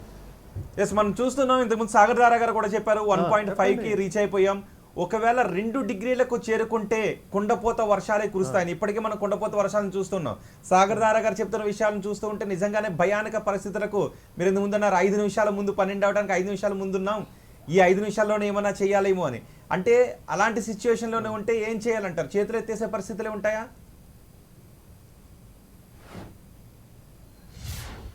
మనం అలాంటి పరిస్థితులు ఎందుకు కోరుకోవాలి? ఇప్పుడు మనకు మన ముందు కొంత సమయం ఉంది కదా, మనం ప్రజలుగా మనం ఆర్గనైజ్ అయ్యి మన ప్రభుత్వాల మీద ఒత్తిడి తెచ్చి మార్పు తెచ్చుకోవాలి కదా. ఇది ప్రతి ఒక్కరి సమస్య, ఇది ఎవరిదో సమస్య కాదు, మన సమస్య, మన పిల్లల సమస్య, వాళ్ళ పిల్లల సమస్య, ప్రతి కుటుంబాన్ని టచ్ చేసే సమస్య. ఒక్క మన దేశానికే కాదు, ఇది గ్రహ సమస్య, భూగ్రహం యొక్క పూర్తి సమస్య. అందరం ముందు అడిగేయాలి. కానీ అది లేకపోతే దీనికి సమాధానం దొరకదు. ఇది కరెక్ట్. మెయిన్గా ఏంటంటే అండి, మనం వలస పాలనకు గురైన దేశం మన దేశం. బ్రిటిష్ వాడు వచ్చి మన 200 ఏళ్ళు పైగా పరిపాలించాడు. వాడు చేసిన పద్ధతులే మనం అభివృద్ధి అనుకుని చెప్పి ఆ మోసలోనే నడుస్తున్నాం. మనకి స్వతంత్రమైనటువంటి అభివృద్ధి విధానాలు లేవు, మన స్వతంత్రమైనటువంటి ఆర్థిక విధానాలు లేవు. గాంధీ మహాత్ముడిని ఎప్పుడో మర్చిపోయాము. గ్రామ స్వరాజ్యం ఎప్పుడో పోయింది, కొండెక్కిపోయింది. కరెక్ట్. ఇప్పటికీ మన అభివృద్ధిలో ప్రజలుగా మనం ఆలోచించుకొని మనకేది మంచిదో అది చెయ్యాలి కదా. కరెక్ట్. ఏమండి, ఇప్పటికీ మన అభివృద్ధిలో శిలాజ ఇంధనాల వాడకమే చాలా వరకు. ఇప్పుడు మీకు ఇక్కడ నేను ఒకటి చెప్పదలుచుకున్నానండి. పాత జరిగిన దానిలో చెట్లు పెంచినందువల్ల ఈ సమస్యకి సమాధానం లేదు. ఎందుకంటే ఇది కేవలము క్లైమేట్ సమస్య కాదు, ఇది మొత్తం గ్రహం మీద ఉన్నటువంటి వ్యవస్థలన్నీ కూడా అస్థిరపడిపోయినాయి. అందువల్ల ఏమంటున్నారంటే దీన్ని ప్లానెటరీ ఎమర్జెన్సీ అంటున్నారు. గ్రహం యొక్క అత్యయిక స్థితి. క్లైమేట్ సమస్య అనేది ఒక సమస్య మాత్రమే. నత్రజని వలయంలో డిస్టర్బ్ అయింది, జీవ వైవిధ్యం డిస్టర్బ్ అయింది, భూ వినియోగంలో డిస్టర్బ్ అయింది. అన్ని రకాల 9 రకాల గ్రహస్థితులు ఉంటే ఆ 9 రకాల్లో దాదాపు 4 గ్రహస్థితుల్ని మనం అధిగమించేశాం. ఇప్పుడు మొన్ననే రీసెంట్ గా వెనక్కి రాకపోతే భారతదేశం లాంటి అభివృద్ధి చెందుతున్న దేశాల్లో పేదలు ధనికులు కూడా ఉన్న భారతదేశం లాంటి దేశాల్లో ఎటువంటి పరిస్థితులు ఉండే అవకాశం ఉంటుంది? ఇక్కడ మనం ముందు ఇది మాట్లాడుకోవాలండి. మీరే రైట్ చేశారు. అది అసలు ఈ పరిస్థితికి ఎవరు కారకులు, బాధ్యులు ఎవరు అంటే సంపన్న వర్గాలు మాత్రమే బాధ్యులు. 80% ప్రజలు, భూమి మీద ఉన్న 80% ప్రజలు దీనికి బాధ్యులు కారు. వారందరూ ఇప్పుడు మొదటి బాధితులు అవుతున్నారు. వీళ్ళకి సరైన ప్రాతినిధ్యం లేదు గనక, ఈ ప్రజాస్వామ్యాల్లో వాళ్ళ గురించి గొంతెత్తేవాడు లేడు గనక ఇప్పుడు ఈ పరిస్థితి వచ్చింది. నిజమైన ప్రజాస్వామ్య పునరుద్ధరణ జరిగినప్పుడే ఈ సమస్యకు సమాధానం దొరుకుతుంది. అంటే అది ప్రపంచవ్యాప్తంగా జరగాలి. ప్రభుత్వాలు అన్ని కూడా కంపెనీలు వాళ్ళ పెట్టుబడులు వాటి గురించే మాట్లాడుతున్నాయి. మన దేశంలో మాత్రం మనం చేస్తున్నది ఏమందండి? ఎవడికి ఊడిగం చేస్తున్నాయి ఈ ప్రభుత్వాలు? డబ్బులున్నాడే ఎంపీ అవుతున్నాడు, ఎమ్మెల్యే అవుతున్నాడు. మామూలు మనిషి ఎమ్మెల్యే ఎంపీ అవ్వగలుగుతాడా? ఎన్ని కోట్లు ఖర్చు పెడుతున్నారు? 100 కోట్లు ఖర్చు పెడుతున్నారు ఎన్నికల్లో. కానీ మీరు నేను ఖర్చు పెట్టగలమా? నిజమే బాబురావు గారు. కానీ ఇప్పుడు మనం ఉపయోగిస్తున్న ఈ సెల్ ఫోన్ దేశంలో ఎంతమంది సమర్థులు లేరు? సమర్థులైన వాళ్ళు చట్టసభల్లో కూర్చోగలుగుతున్నారా? ఇప్పుడు నేను ఈ సెల్ ఫోన్ ఉపయోగిస్తున్నాను అంటే నేను కూడా పర్యావరణానికి ఒక రకంగా హాని చేస్తున్నట్టే. కానీ సెల్ ఫోన్ ఉపయోగించకపోతే ఆర్థిక అభివృద్ధి ఎక్కడికో వెళ్ళిపోతుంది, వెనుకబడిన దేశాల జాబితాలో చేరిపోతుంటుంటాం. సో వీటన్నిటిని ఇక్కడే వచ్చింది. అసలు మంచి జీవితం అంటే ఏంటి రీడిఫైన్ చేయండి. What is good life? Good life అంటే ఏంటో డిఫైన్ చేయండి. వినియోగతే గొప్ప జీవితం అనేది మనకు అలవాటైంది. మనం మానసికంగా బానిసలం అయ్యాము దానికి. మన విద్యా విధానం నుంచి ఈ బానిసత్వం అలవడింది. ముందు దీని నుంచి బయటపడదాం. ముందు మనం సంతోషంగా ఎలా ఉండాలి, అదే నిజమైన సంపద. సంతోషంగా ఎవడు ఉండగలుగుతాడో వాడే నిజమైన సంపన్నుడు. వాడిని ఎలా సంపన్నుడిగా ఉంచగలుగుతామో అదే మనం చేయాలి. 90 మంది ఈ వ్యవస్థలో బీదరికం అలాగే కొనసాగుతుంది. మీరు 7% అభివృద్ధి చేయండి, ఆర్థిక వృద్ధి చేయండి, 10% ఆర్థిక వృద్ధి చేయండి, బీదరికం తగ్గదు. ఇదంతా కూడా ఎందుకంటే మరి అమెరికాలోనే చూస్తున్నాం. ఇవాళ అమెరికాలో 47 మిలియన్ ప్రజలు ఉన్నారు. ఆ 47 మిలియన్ల ప్రజలకి ఈ పూట అన్నం ఉంటుందా, రేపు అన్నం ఉంటుందా అనే గ్యారంటీ లేదు. అంటే ఇదంతా కూడా కేవలం ఆర్థికంగా అభివృద్ధి చెందిన కొన్ని దేశాలు. మరి అంత సంపన్న దేశంలో ఉంటే మన దేశం సంగతి ఏంటి? ఎస్ డేంజరస్ జోన్ లో పడింది. ఎస్ ఏమంటారు సాగర్దారా గారు, రామకృష్ణ గారు? దీనికి చాలా క్లిష్టమైందండి. 2 సొల్యూషన్స్ ఉన్నాయి. ఒకటి ఏంటంటే మనం COP26 లేకపోతే క్లైమేట్ సైన్స్లో ఎక్కువగా ఎకానమీలో 2 త్రూపుట్స్ ఉంటాయి. ఒకటేమో ఎనర్జీ త్రూపుట్ ఉంటుంది, రెండోదేమో మెటీరియల్ త్రూపుట్. మెటీరియల్ త్రూపుట్ గురించి చాలా తక్కువ మంది మాట్లాడుతున్నారు. మీరు పీవీ టెక్నాలజీ వైపును విండ్ టెక్నాలజీ వైపు వెళ్ళినా అవి ఫాసిల్ ఫ్యూయల్స్ని రిప్లేస్ చేయలేవు. ఎందుకంటే చాలా వరకు కొన్ని మెటీరియల్స్ అయిపోతున్నాయి. దాదాపు 80 నాన్ రెన్యూవబుల్ ఓర్స్ అండ్ మెటీరియల్స్ ఇంకొక 50 ఏళ్లలో ఎగ్జాస్ట్ అయిపోతున్నాయి. దాంట్లో ముఖ్యంగా కాపర్, ఐరన్ ఇవి ఎగ్జాస్ట్ అవుతున్నాయి. మీరు పీవీ ప్యానెల్స్ తయారు చేసిన గ్రిడ్కి దేనితో కనెక్ట్ చేస్తారు? మీకు కాపర్ లేకపోతే బంగారం వెండితో చేస్తారా? ఓకే, సో మనం ఈ మ్యాడ్ గ్రోత్ని ఆపుకోవాలి. అదొకటే కాదు, ఇప్పుడు ఎకనామిక్స్లో ఒక కొత్త రకమైన ఎకనామిక్స్ తయారవటం మొదలుపెట్టింది. మన భారతదేశంలో కూడా చాలామంది ఉన్నారు. దాంట్లో ఒక ఎకానమిస్టే కాదు, నాపోటి ఇంజనీర్సు లేకపోతే కొంతమంది సోషాలజిస్ట్ వీళ్ళు కూడా చేరారు. ఇకలాజికల్ ఎకనామిక్స్ అని. ఇకలాజికల్ ఎకనామిక్స్లో ఏమంటున్నామంటే మేము economics must follow the logic of thermodynamics అని. You cannot have economics that does not follow thermodynamics. ఇప్పుడు మీరు Ricardian system of economics Adam Smith economics చూస్తే they do not follow the laws of nature. ఇప్పుడు laws of nature ఏమని చెప్తున్నాయి మనకి ఏంటంటే earth has only a limited capacity to give you raw materials and to neutralise pollutants. ఈ రెండు సమస్యలు మనం ఎదుర్కొండా ఉన్నాయి. అంటే ఏమిటి? మనం ఇప్పుడు వాడుతున్న శక్తిని తగ్గించుకోవాలి. కొంతమంది సైంటిస్ట్స్ 90% తగ్గించుకోవాలంటున్నారు. మా క్యాల్కులేషన్స్ ప్రకారం 55% తగ్గించుకోవాలి. ఇవి పొలిటికల్ పార్టీస్ తోటి మాట్లాడితే వాళ్ళు ఏమంటారంటే మిగతా వాళ్ళందరూ మరి అభివృద్ధి గురించి మాట్లాడుతున్నారు కదా, మనం ప్రజలు ముందు వెళ్ళి ఎట్టా మాట్లాడగలమో ఇప్పుడు తెలుస్తున్నది. వరదలు, ఎక్స్ట్రీమ్ టెంపరేచర్స్, వేల మంది కొద్దీ పోతారు హీట్ స్ట్రెస్ వలన. అందుకనే మేము ఏం చేస్తున్నామంటే one of the activities heat loads తగ్గించడానికి స్లమ్స్లోనూ అట్లాంటి చోట్లలో ప్రాక్టికల్ చీప్ టెక్నాలజీస్ తోటి తయారై వస్తున్నాం. ఒక మాన్యువల్ ఒకటి తయారు చేస్తున్నాం. అట్లాగే ఫ్లడ్ యాక్షన్ ప్లాన్స్ తయారు చేస్తున్నాం. సో ఒకటి ఏంటంటే this mad growth has to stop.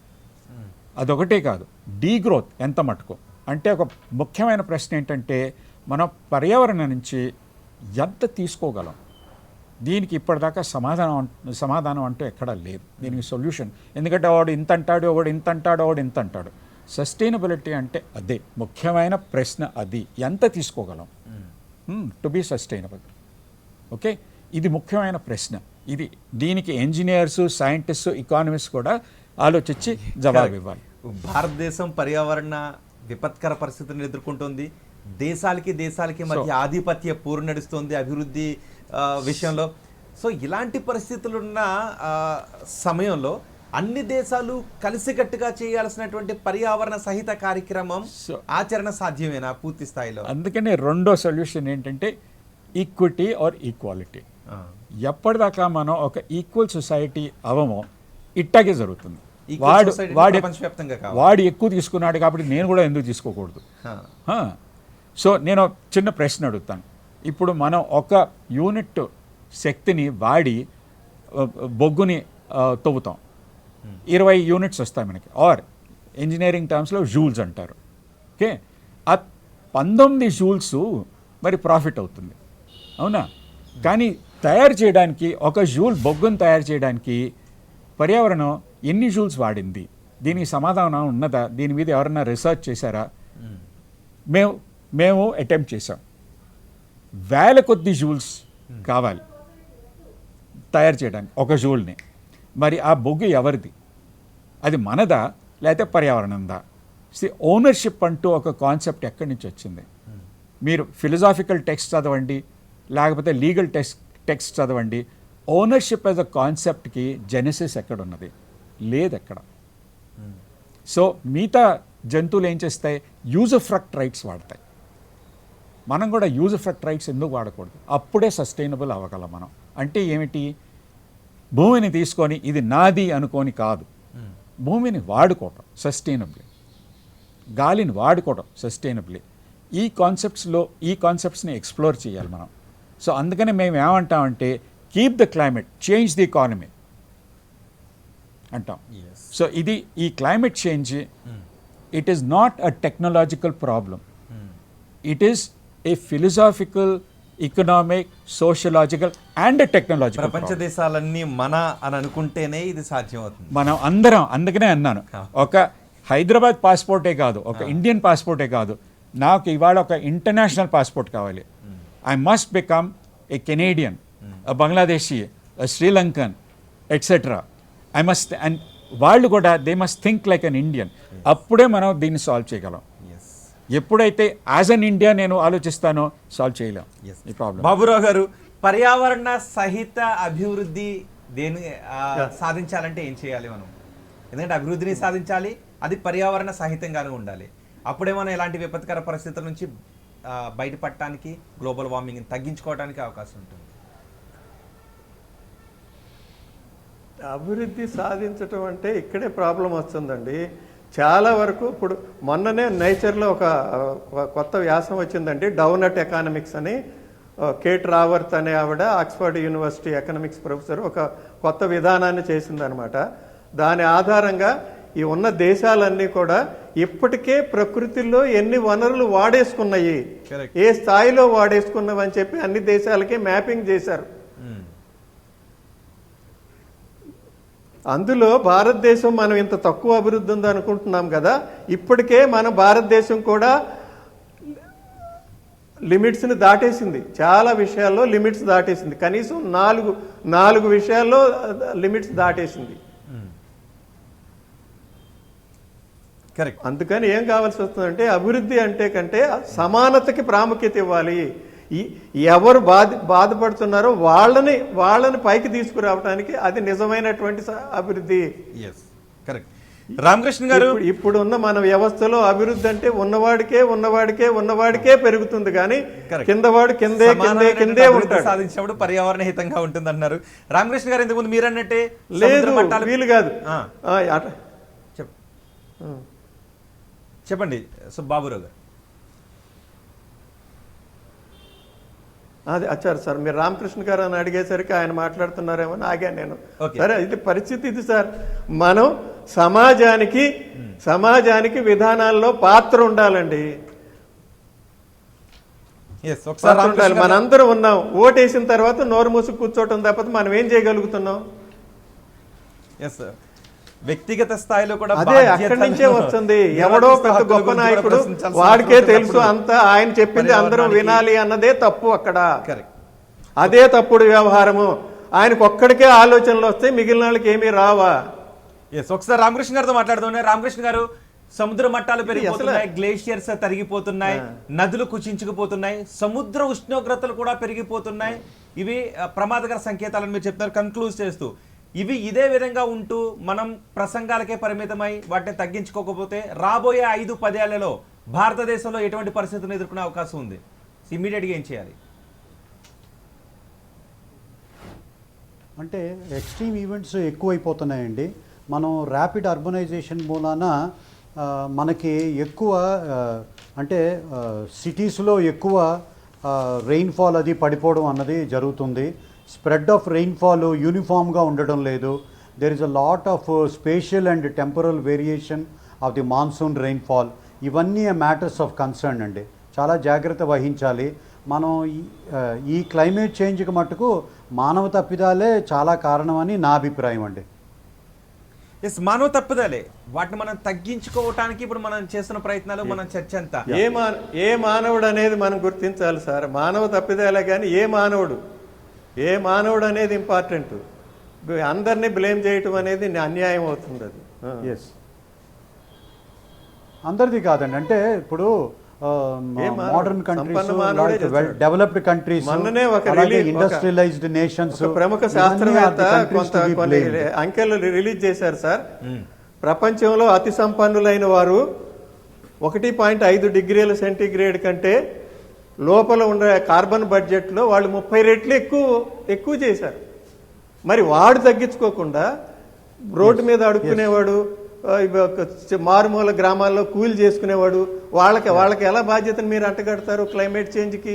వాళ్ళు చేసే ఉద్గారాలన్నీ సంపన్నులందరూ బీదవాళ్ళు డెవలప్డ్ కంట్రీస్ చేస్తున్న తప్పుని మనది సగటున 1.8 టన్నులు అంటే ఆ 1.8 టన్నులు సామాన్యుడు చేస్తున్నాడా? ఇప్పుడు ఏమంటే richest 10% people are emitting 51% of the more than 51% emissions. మొత్తం ప్రపంచంలో చేసే ఎమిషన్స్లో బీద 50% మంది 7% మాత్రమే ఎమిషన్స్ చేస్తున్నారు. ఈ బీద 50% మందిని మనం ఎలా బాధ్యులు చేస్తాం? వాళ్ళని ఎలా బ్లేమ్ చేస్తాం? మనం మొట్టమొదటి చనిపోయేది, నాశనం అయిపోయేది వాళ్ళు. మరి ఎవడో అయితే ఎక్కువగా ప్రకృతిని దుర్వినియోగం చేసుకున్నాడో వాళ్ళు ముందు బాధ్యత వహించాలి. వాళ్ళని బాధ్యులను చేయకుండా వాళ్ళనికేమో అందలం ఎక్కించి ఆ మానవ తప్పిదం అంటాం అనేది చాలా అది సరైన ఆలోచన కాదు. అది సరైన ఆలోచన కాదు. అది నిజానికి మానవ తప్పిదం అనుకుంటూనే ఉన్నాం. ఈ మానవ తప్పిదాలు ఎవరు చేస్తున్నారన్నది కూడా ఆలోచించాల్సిన అవసరం ఉంది, ఎందుకు చేస్తున్నారన్నది కూడా ఆలోచించాల్సిన అవసరం ఉంది. అభివృద్ధిలో ముందుకు వెళ్ళిపోతున్న దేశాలే ఇవన్నీ కూడా చేస్తున్నాయి. వీటికి భారతదేశం కూడా పర్యవసానం చెల్లించాల్సి వస్తుంది. అత్యంత తీరరేఖ ఉన్నటువంటి దేశం కూడా మంది. ఇంతకుముందు మీరు చెప్పారు కూడా, చాలా భూభాగం సముద్ర గర్భంలో కలిసిపోయే అవకాశం కూడా ఉంటుందని. ఇవన్నీ కూడా మన కాప్ సదస్సులో చర్చకు వచ్చాయండి. ఇవన్నీ ఒఫిషియలీ కొంత మటుకు వచ్చాయి, యాక్షన్ మాత్రం లేదు. అక్కడ జరిగిన 6 అగ్రిమెంట్స్, బ్రాడ్ అగ్రిమెంట్స్లో నాకు ఏమీ పెద్ద దాంట్లో దమ్ము ఉన్నదని ఎక్కడా కనిపించలేదు. ఒకటేమో నెట్ జీరో వైపు వెళ్ళటం, రెండోదేమో ఫారెస్ట్ని కాపాడుకోవటం గురించి ఒక అగ్రిమెంట్ జరిగింది, దాంట్లో ఇండియా సదస్సు కూడా కాదు ఆ అగ్రిమెంట్కి. మూడోది బొగ్గుని వెంటనే బొగ్గు ప్రాజెక్ట్స్ని దాని ఫైనాన్స్ని ఆపుకోవటం, దాంట్లో కూడా ఇండియా పాల్గొలేదు. ఇట్లా ఒక 6 అగ్రిమెంట్స్ జరిగాయి అక్కడ. కానీ COP26లో జరిగిన ముఖ్యమైన సంగతి ఏంటంటే ప్రాబ్లమ్ని పోస్ట్పోన్ చేయటం. వాళ్ళు ప్యారిస్ అగ్రిమెంట్లో కూడా ప్రాబ్లమ్ని పోస్ట్పోన్ చేశారు, ఇక్కడ అదేంటి గ్లాస్గోలో కూడా ప్రాబ్లమ్ని పోస్ట్పోన్ చేశారు. ఎందుకంటే దేశాల మధ్యలో అగ్రిమెంట్స్, సరి అయిన అగ్రిమెంట్స్ రాలేదు, లాస్ట్ మినిట్ దాకా కూడా రాలేదు. అందుకని ప్రాబ్లమ్ని పోస్ట్పోన్ చేశారు. సో ఇలా పోస్ట్పోన్ చేసుకుంటూ వెళ్తే పర్యావరణాన్ని అదే జరుగుతుంది. మనం ఒక లూజ్ సిచ్యువేషన్లో ఉన్నాం. అందుకని నేను మాటికి అదే అంటున్నాను, ప్రజలు ఎప్పుడు గట్టి ఒత్తిడి తీసుకురావాలి ప్రభుత్వాల మీద. ఆ ప్రజల డిమాండ్ ఏంటో దాని మీద మనం ఆలోచించాలి. ఖచ్చితంగా ప్రపంచ దేశాల ప్రజలు, ఇంక్లూడింగ్ అన్ని దేశాల ప్రజలు కూడా ప్రభుత్వాల మీద ఒత్తిడి తీసుకొచ్చి మనం భూమిని కాపాడుకుంటేనే మనం బతకగలం, మన భవిష్యత్ తరాలను బతికించగలం. లేకపోతే విపరీతమైనటువంటి ప్రళయాలను, విపరీత ప్రకృతి వైపరీత్యాలను మనం ఎదుర్కోవాల్సి ఉంటుంది. సో మనిషి వ్యక్తిగత స్థాయిలోనూ, ప్రభుత్వాల స్థాయిలోనూ, దేశాల స్థాయిలో కూడా ముందుకొచ్చి కార్యాచరణ రూపంలో ముందుకు వెళ్తే మాత్రమే గ్లోబల్ వార్మింగ్ అరికట్టగలుగుతాం. తద్వారా సముద్ర మట్టాలని, సముద్ర ఉష్ణోగ్రతలను అరికట్టగలుగుతాం. తద్వారా తిరుపతి లాంటి విపరీత వర్షాలను, ఢిల్లీ లాంటి విపరీత పొల్యూషన్లను అరికట్టే అవకాశం ఉంటుందని చెప్తున్నారు. Thank you very much Subbarao గారు, థ్యాంక్ యూ వెరీ మచ్ సాగర్దారా గారు, బాబురావు గారు, ఎస్విఎస్ రామకృష్ణ గారు, 10 టీవీ రచ్చబండ డిబేట్లు అందుబాటులోకి వచ్చి పర్యావరణానికి చేయాల్సినటువంటి హితంపై మీ విశ్లేషణను అందించినందుకు. ఇవి రచ్చబండ విశేషాలు. తాజా సమాచారం కోసం చూస్తూనే ఉండండి 10 టీవీ.